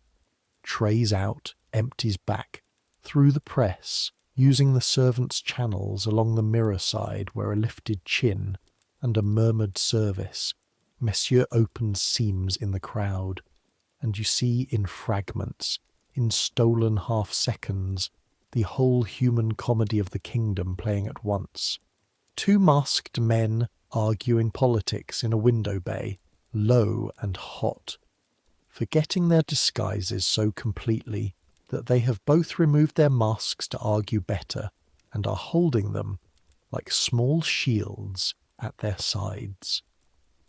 A woman teaching another woman a dance step in an eddy of calm, both laughing, both no longer young, both, tonight, exactly as young as they decide. An enormously fat domino asleep upright in a chair with a chicken wing in his hand, guarded, actually guarded, by a small fierce granddaughter of perhaps 9, unmasked, in her nightgown under a cloak, who has clearly escaped several layers of supervision and fixed you with a glare that dares you, to wake him. You bow to her, solemnly, correctly, the bow for a duchess. She accepts it as no more than her due, and you love her entirely for the rest of your life, and never learn her name. And once, this you will tell no one for 30 years, and then only Anselm's successors, boys on benches at 2 a.m. Once, near the Salon of War, the crowd's currents fold open for a moment, and a yew tree is standing directly in front of you. Green cone, mesh where a face should be, close enough to touch. Stopped for a breath in the press. Exactly as you are stopped, the two of you islanded together in the roar. And whether it is the king inside, 1 chance in 8, and you will never know, or a gentleman of the party, what happens is only this. The mesh face tilts, very slightly, taking in your blue coat, your tray of empty glasses, your existence, and a voice inside the costume, muffled, warm, amused, entirely human, says, "Hot work, boy," and the tree moves on into the crowd. Hot work, boy. 3 words. From inside the disguise of a man disguised, possibly as a man who cannot be seen to be a man. You stand there with your tray while the current closes, and you think. You cannot stop the thought. It arrives with the force of the water going up at Neptune. He talked to me, whoever it was, because inside the green cone there was no rank left to protect, and it turns out that what is inside when the rank is off, wanted, of all the things it might have wanted, simply to say a kind word to a tired boy. You will spend years in idle stairwell moments deciding which of the 8 it was. You will always, always decide it was him. You know the arithmetic is against you. Some accounts a man keeps for warmth, not accuracy. The night wears on and up. The heat climbs. The music after midnight gets both better and stranger, the way music does when the players are past tired into that lit from inside place.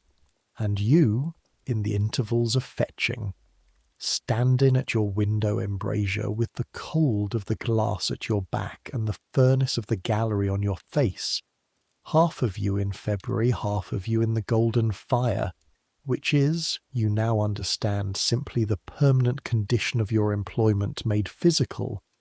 You keep doing the thing Aubriot set you to do. You watch faces, hands, necks, shoulders. You're getting good at it. You're getting so good at it that it is about to matter. You see none of what comes next coming. It is close to 2 a.m. The gallery is at full furnace. 6,000 bodies, thousands of flames. Footmen have opened the tops of some windows, and the February night pours in over the crowd's heads and dies of heat before it reaches the floor. You are carrying a tray of glasses. Someone shoved it at you. At this hour the liveries all blur into one service. Down the mirror side of the gallery, through the packed and shining crush, when the space in front of you goes wrong. It's exactly as Aubriot said. You know it before you know it. An old man in a grey silk domino, mask pushed up on his forehead because of the heat, standing not 10 feet from you in a little archipelago of family, and his face stops being a face. You watch it happen. The features don't twist. That's the horror of it. They vacate. The eyes go from someone looking out to something looking at nothing. Grey comes up under the powder like water coming up through cloth. His mouth opens and makes the small wet sound you will hear for the rest of your life in quiet rooms, and his glass drops. You hear it break, a tiny bright noise swallowed instantly by 6,000 voices, and he folds, not backward like a felled tree, but downward and sideways, like a coat slipping off a chair. And here is the thing you could never have invented, the thing that tells you more about Versailles than every rule Aubriot ever taught you. The crowd flinches away and closes over the gap in 2 seconds. A circle of silk backs forms around the fallen man the way water closes over a dropped stone. Smooth, seamless, instant. And the conversations around the circle get very slightly louder. Not because they don't know, because they know exactly. Somewhere within 60 feet of this spot, behind one of 8 identical green masks, is the king. And this crowd, drilled by lifetimes, is doing with its own bodies what walls are for. They are hiding death from the room. Your tray is out of your hands and onto a side table. You will never remember doing this. Aubriot's hand, far off through the crush, moves once, a small flat cutting gesture. Go, and you go, and the other thing he taught you turns out also to be true. You do not think. The training thinks. You're on your knees beside the old man in the hot forest of legs. His family is bent over him. A woman with diamonds shivering in her ears is gripping his hand and saying his name. Charles, Charles, in the bright, fierce whisper of someone screaming in a whisper. And his chest is heaving in a way chest should not heave. Long snoring pulls with stops in them, and his open eye does not find you, or her, or the ceiling's painted glory. Another servant arrives at his feet. You know without a word which of you takes which end. You have done this. You realize with a lurch in the way one realizes things at the worst moments. You've practiced this without knowing it every single day for 5 months. The lifting of weight that must not be dropped. The fast, smooth walk. The reading of the room 3 people ahead. Every sling of wood. Every silver dish. It was all this. It was always this. The gap in the mirrored wall is 40 feet away. You go through the crowd, and the crowd makes way without seeming to move at all.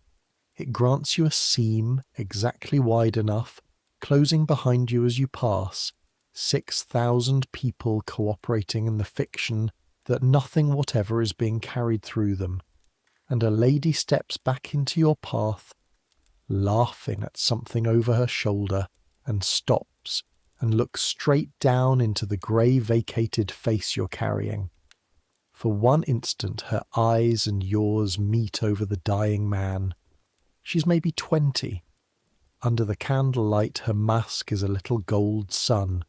Then she turns away, turns fully, smoothly back to her conversation, raising her fan, and you are past her, and the panel in the mirror opens from inside because Aubriot has beaten you to it along the service run. And the last thing you see of the ball over your shoulder, framed in a doorway of mirror and gold, is the crowd's surface already whole again, seamless, brilliant, and the violins, and far down the burning gallery, glimpsed between shoulders for half a heartbeat, a tall, preposterous green cone of a man dancing. The panel closes, cold, stone, 1 tallow candle. The noise cut to a sea sound in the walls, and the Marquis de Sourdis, because that is who he is. You learn it in the stairwell, from the sobbing valet who followed you through the panel. The Marquis de Sourdis, who fought at Malplaquet as a boy, who kissed the hand of Louis XIV, who wore grey silk tonight because his late wife once said it suited him, dies on a servant's landing 11 feet from the most beautiful room in the world, on a footman's cloak, with a boy from Normandy holding his shoulders off the cold stone, at some moment between the quarter and the half of 2, you hear both strokes of the chapel clock, though no one will ever be able to say precisely when, because there is no light to see by, and because in the gallery on the other side of the wall, where all the clocks that matter are, he had already been gone for minutes. Not yet, he had whispered on the way. Not yet. Not here. He got his wish, if it was a wish. Not there. What happens to a dead marquis at Versailles at 2:30 in the morning during the greatest ball of the reign? Here is what happens, and every step of it is a lesson. First, he goes down. Not through the gallery, obviously never, but down the service stair you are already standing in, and you are one of the 4 who carry him, because you're there and you're strong, and the valet is useless with grief, and somebody must. A dead man is heavier than a living one. Every servant will tell you this, and every physician will tell you it's impossible. The weight is the weight, and every servant will go on being right. The living carry some of themselves, the dead hand you everything. His head must be kept from lolling against the wall on the turns.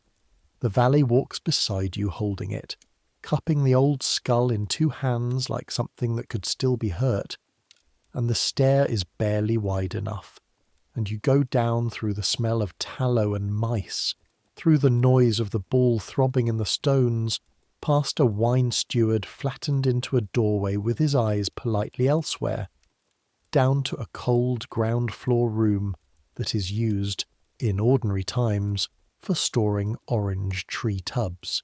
Second, he is made decent. Women appear, where women always appear from at deaths, a mystery not confined to palaces, and candles, real wax ones, somebody's small defiance, and the grey silk domino is straightened, and the mask, that terrible pushed-up mask, is finally lifted away, and his own people are sent for from his lodgings in the town. Third, and this is the part I need you to sit with, upstairs the ball does not pause, not for 1 bar of music. To pause would be to admit, and admitting is the whole of what is forbidden. The Marquis de Sourdis has not, officially, died at the ball. He will not, officially, have died at Versailles at all. Listen to the language the court will use tomorrow, because the language is the point. He was taken ill at the ball. He was carried to his lodgings. He died, you will hear it said in the galleries, in exactly these words, with faces of perfect smoothness. He died in town.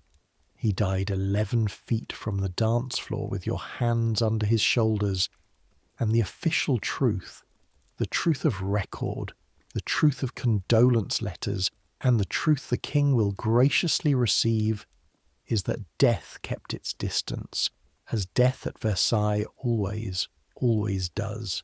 Aubriot finds you at 4 in the morning, sitting on an upturned orange tub in that cold room, after the Marquise's own people have taken him away on a shuttered litter, through the town gate. Through the town gate at night, so that even the corpse's root out enacts the fiction. Your white gloves are ruined. You're more tired than you have ever been.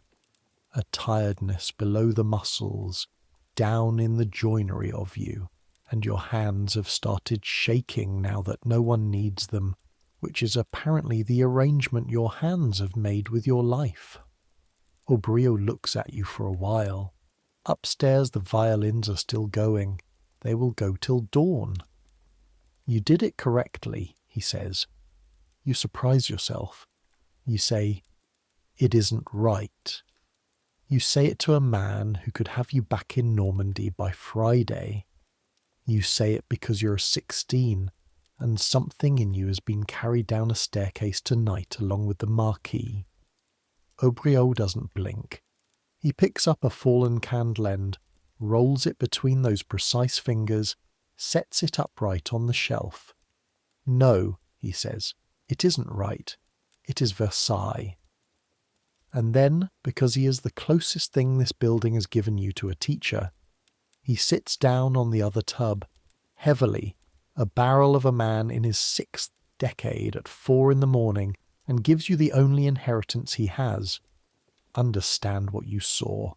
You did not see cruelty tonight. Cruel would have been simpler. You saw belief. Up there they believe, no deeper than believe. They have never once thought about it, which is the strongest thing a belief can be, that the king is not a man like the marquis, that France cannot fall down in the middle of a dance floor. Every rule in this palace exists to keep anyone from thinking it. And here is what I know after 39 years, boy, and I will say it once, at 4 in the morning, and never again. And if you repeat it, I will call you a liar. The rule exists because it is false. You do not build a wall this size against something small. They carry the dying out of the king's sight because every soul in that gallery, starting with the man dressed as a tree, knows exactly what the marquis just proved. The whole palace is a sentence with one word left out. Tonight you carried the word. He stands, straightens his coat, becomes between one breath and the next an usher of the chamber again. The gallery must be clear of wax by 10, he says. Sleep 2 hours first. You'll be no use to me dead. And he means it kindly. That's the thing about this place you could never explain to anyone at home. He means it kindly, and he means it exactly. You climb to the garret through a palace still faintly humming, past windows going grey, and you sleep your 2 hours next to Colin, who got to lick a broken sugar chimney off the confectionery palace and considers, on balance, that this was the greatest night of his life. And then you get up because the gallery must be clear of wax by 10, and this getting up, is the part of history nobody paints. The gallery the morning after is a battlefield with no wounded. Wax everywhere, in drips, in pools, in stalactites down the girandoles. You will be a week getting it all. Dropped things by the basketful, fans, one shoe, there is always mysteriously one shoe, a mask shaped like a moon, snapped plumes, a glove, a little glass scent bottle, unbroken, still smelling of orange blossom when you unstopper it, which you do not tell anyone you did. The great windows stand open to the frost, purging the smell of 6,000 people, and the light comes in flat and merciless white, and the mirrors which last night held a burning golden universe hold this morning exactly what stands in front of them. An emptied room, 17 boys and men on their knees with knives and cloths, and the cold gardens beyond. Both are true. That's what the mirrors have been trying to tell you every morning, and you finally hear it, on your knees, on the day after, with the smell of dead flowers and cold wax around you, and a new blister rising under the callus of your right palm. The gallery of fire and the gallery of kneeling boys are the same room. The palace of the sun and the freezing garret are the same building. The beloved and the lonely man behind the egg spoon, the same body. The most beautiful room in the world and the landing where the marquis finished, 11 feet apart, one wall, and the wall is the whole of what a civilization is, a thing people build and hold up, hour by hour with their hands, so as not to look at what stands behind it. In the days after the ball, the palace does its digesting, and you learn how an event this size settles into the body of the place. The borrowed chandeliers go back down on their tackles and out on their carts. The flowers, those ruinous February tuberoses, are dead in 2 days and carried out by the basket, and the service corridors smell of their sweet rot for a week, a smell uncomfortably adjacent to other smells you now know. The accounts begin. You hear the clerks of the menu plaisirs are at their desks past midnight, and the numbers that leak below stairs are the kind you repeat twice. The candles alone, they say, cost more than a company of infantry costs for a year. Someone always says it just that way.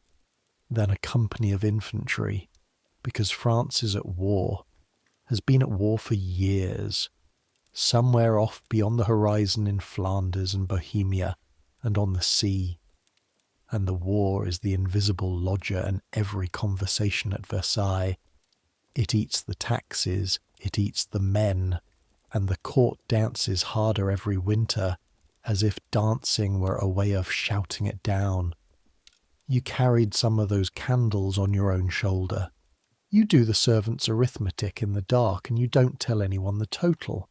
And the Marquis de Sourdis is buried, in town naturally from his lodgings in town, where the record says he died. And here is the thing that finishes your education in the rule. You go. You don't decide to exactly. It's your free hour. The funeral passes the end of the Rue de la Chancellerie as you happen to stand there, and your feet fall in behind the last of the mourners as if Aubriot's hand had moved in the air. It is a good funeral. Black horses, plumes, a proper crowd. The Marquis was liked, it turns out, was famous these 40 years for paying his tradesmen on time, which in this town is a form of sainthood. And in the church you stand at the very back, one servant boy among the servant crowd, cap in your scarred hands, and you listen to a priest with a beautiful weary voice commend to God the soul of a man who, it is said, passed peacefully at his residence, surrounded by the consolations of religion, 11 feet from the dance floor, on a footman's cloak, in your arms, and you stand there waiting to feel the lie of it burn, and instead, this is what you could not have predicted, this is why you had to come. Instead, you watch his granddaughter in the front pew, a girl your own age, black-veiled, upright, holding herself with that trained court stillness through the whole of it, stillness as carrying, and you understand all at once that the fiction is not for the king only. It is for her too. She will live her whole life inside a story where her grandfather died at home, in his bed, in town, at peace. And it is a better story. And it costs her nothing, and it cost him nothing. And the only person in the church carrying the true version is a wood carrier from Normandy. And the weight of it, you discover standing there, is bearable. That's the last thing Versailles teaches you about its rule. The thing neither Aubriot nor Anselme said out loud, perhaps because it cannot be said out loud, only carried. Every etiquette is a mercy for somebody, even this one, even the worst one. You may hate the wall and hold it up in the same lifetime with the same hands. Most people who build anything do. Afterward, outside, in the thin new sun, Anselme is there. Of course he is. The old frotteur attends every funeral within a mile of the palace. He says the walking is good for his hips, and everyone knows it is not about the walking. And the two of you go back up the avenue together, the boy and the old man, at the pace of the old man's crackling joints. And he tells you, because it is that kind of day, about Metz. You were here for it last summer, but below stairs, and below stairs got it in fragments. Anselme collects fragments the way the mirrors collect light. The king, he says, went to the war himself, rode to the Eastern Front to be seen by his armies, and the whole country loved him hugely for it, the way you love a thing you'd stopped hoping for.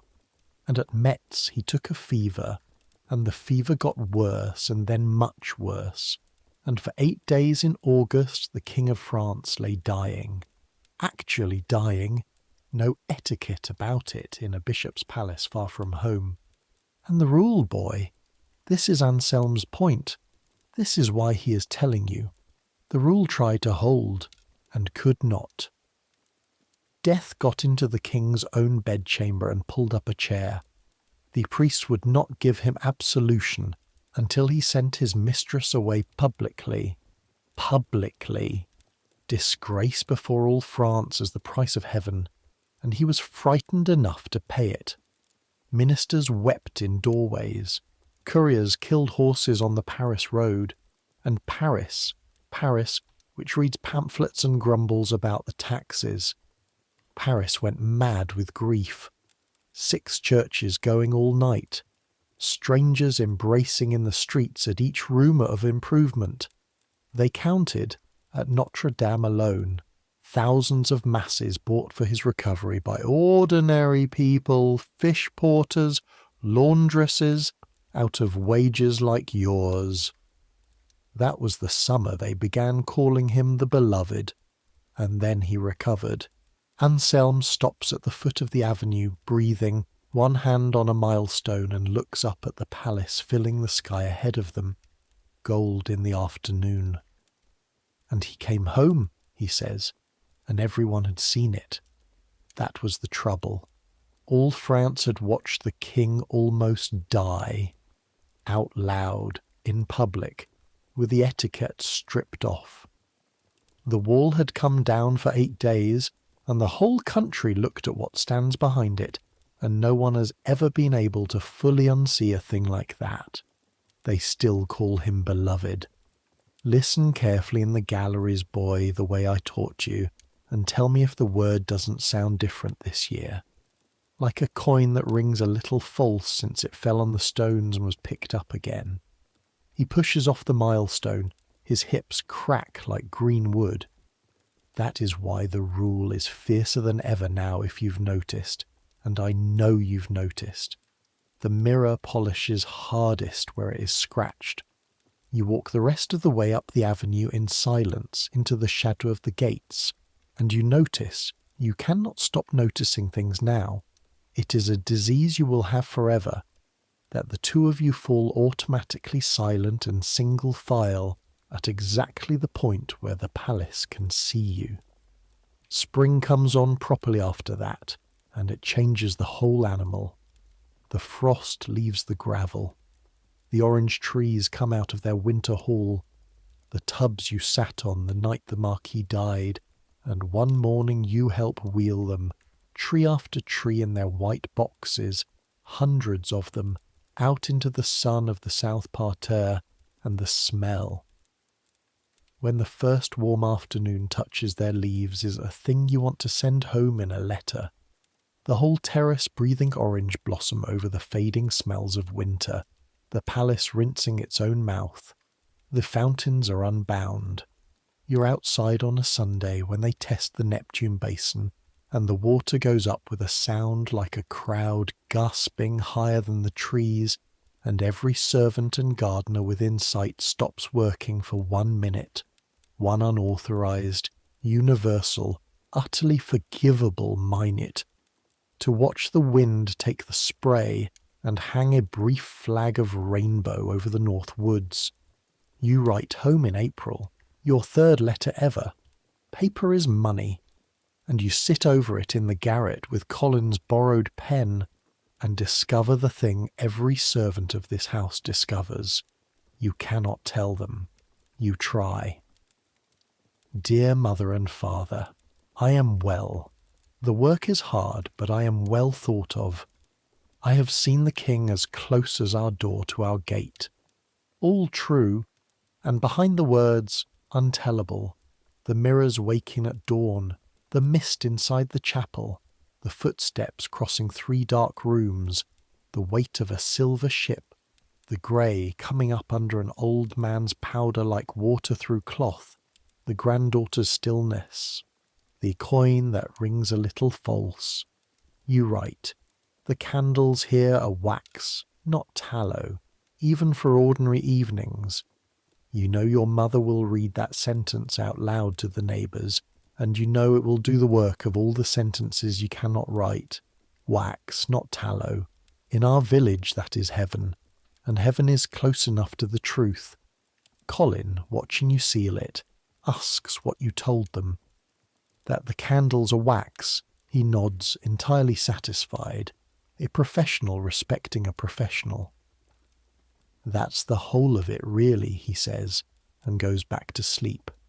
You will hold up your section of that wall for a long time yet. Spring will come, The fountains will be uniced. You'll see the gardens in June and finally understand what all the winter's geometry was for. You'll be given the keys, small ones first, cupboard keys, then a corridor, then, in some year you can't see from here, perhaps a door with a rank to it. Colin will grow tall and improbably respectable in the fruitery. Gros-Pierre's knees will finish their long surrender, and you'll be one of the ones who carries things to his corner of the stables. Aubriot will train you and scold you, and, in the way of such men, leave you everything he knows and nothing he feels, except the wants. And on some night years from now, this you can already be sure of. You will be walking a service corridor with a candle, behind the mirrors, in the dark that belongs to the servants, and you will pass the door of a certain stairwell, and you will stop, the way one stops at a grave, and stand there a moment in the smell of tallow and stone with your candle bending in the draught. Not yet, he said, not here. Everyone in this palace, from the king in his balustraded bed to the boy under the roof leads, is saying the same two sentences all their lives, in everything they do, in the wax and the gold and the rules and the dancing. Not yet, not here. And meanwhile, it is late, and you are tired, and the fires are banked. Meanwhile there is tonight, and tonight is quiet. Come up to the garret one last time. The stairs you know in the dark now, every scooped step of them. The corridor with its guttering stub of tallow. The room with its 11 sleepers. Colin already murmuring his mountain arguments into the pillow. The string of stockings. The small window that will not open. And beyond it, if you press your cheek to the cold glass, one wedge of the great dark roofscape, and a single chimney's smoke standing straight up into a sky finely clearing towards stars. You lie down. The straw takes your shape. It has learned your shape. That is the pallet's one kindness, and it does not fail. Your hands ache their low, banked evening ache, the ache of use, of a day that asked everything and was answered. Your shoulder finds the angle that spares the sling groove. The blanket is thin, but Colin is warm, and the bodies of 11 sleepers heat a garret better than the king's. Marble fireplaces heat his salons. That is simply true, and you may keep it, one small warm secret advantage over the gilded world downstairs. Listen. The palace at night. It never fully sleeps, we said, and it doesn't, but it grows quiet the way the sea grows quiet, still moving slower. A last bell, far off, small, someone needing one last thing. Footsteps 3 floors down, unhurried, a watchman on the round, fading. The tick of lead contracting on the roof above you, the beams easing, the enormous building settling its weight for the night like an old dog turning circles. Wind across 500 chimney mouths, a sound like breath over bottles, the palace playing itself softly to no audience at all. The king is asleep behind his gold balustrade, watched even now, even sleeping. The dukes are asleep in their attics, dreaming of inches. The sugar palace is crumbs. The marquis is in town in the language of the court and at peace in any language at all. The mirrors hold the dark and ask nothing of it. Centuries will pass. You know this now. You stood on the roof and touched it. The palace you keep will outlive the world it was built to hold. The crowds will come, millions upon millions, and stand in your gallery in their strange clothes, and not 1 in 10,000 will look down at the parquet and think of the boys who knelt on it in the dark with knives, lifting wax, making the morning ready. That's all right. You didn't do it to be thought of. You did it because it was yours to do, and it was done well, and there is a rest that comes only from that, and it is coming for you now. Up the stairs, past the guardrooms, through the door, no etiquette governs. Let it come. Let the day set down its weight the way you set down the silver at the door of the king's antechamber, carefully, completely, done. Let your hands uncurl, finger by finger. Let the bells and the corridors and the 6,000 candles gutter out behind your eyes. Let the palace hold you, one small warm life under its enormous roof, one of thousands breathing. You're warm enough, fed enough, safe enough. You have a roof, the grandest roof in Europe as it happens, though it doesn't know you're under it, and work that will be there in the morning, and 2 hands that know their trade. That's more than kings can always say. That's enough. Tomorrow there will be wax and water and wood and doors opened silently on their hinges. Tomorrow the whole gold machine will wake and begin again, and you inside it, invisible and necessary as the beams in the roof. But that's tomorrow. The smoke stands straight up from the chimneys. The canal lies silver under the stars, pointing west at the dark. The boy from Normandy sinks down through the warmth of 11 sleepers, down past the aching of his hands, down past the mirrors and the marquis and the man dressed as a tree, down into the deep, dark, dreamless country where etiquette has never once set foot, where every soul who has ever lived is finally perfectly equal. Sleep now, not yet, not here. That was their prayer, and they can keep it. Yours is simpler. Yours is here, now. Rest. Good night.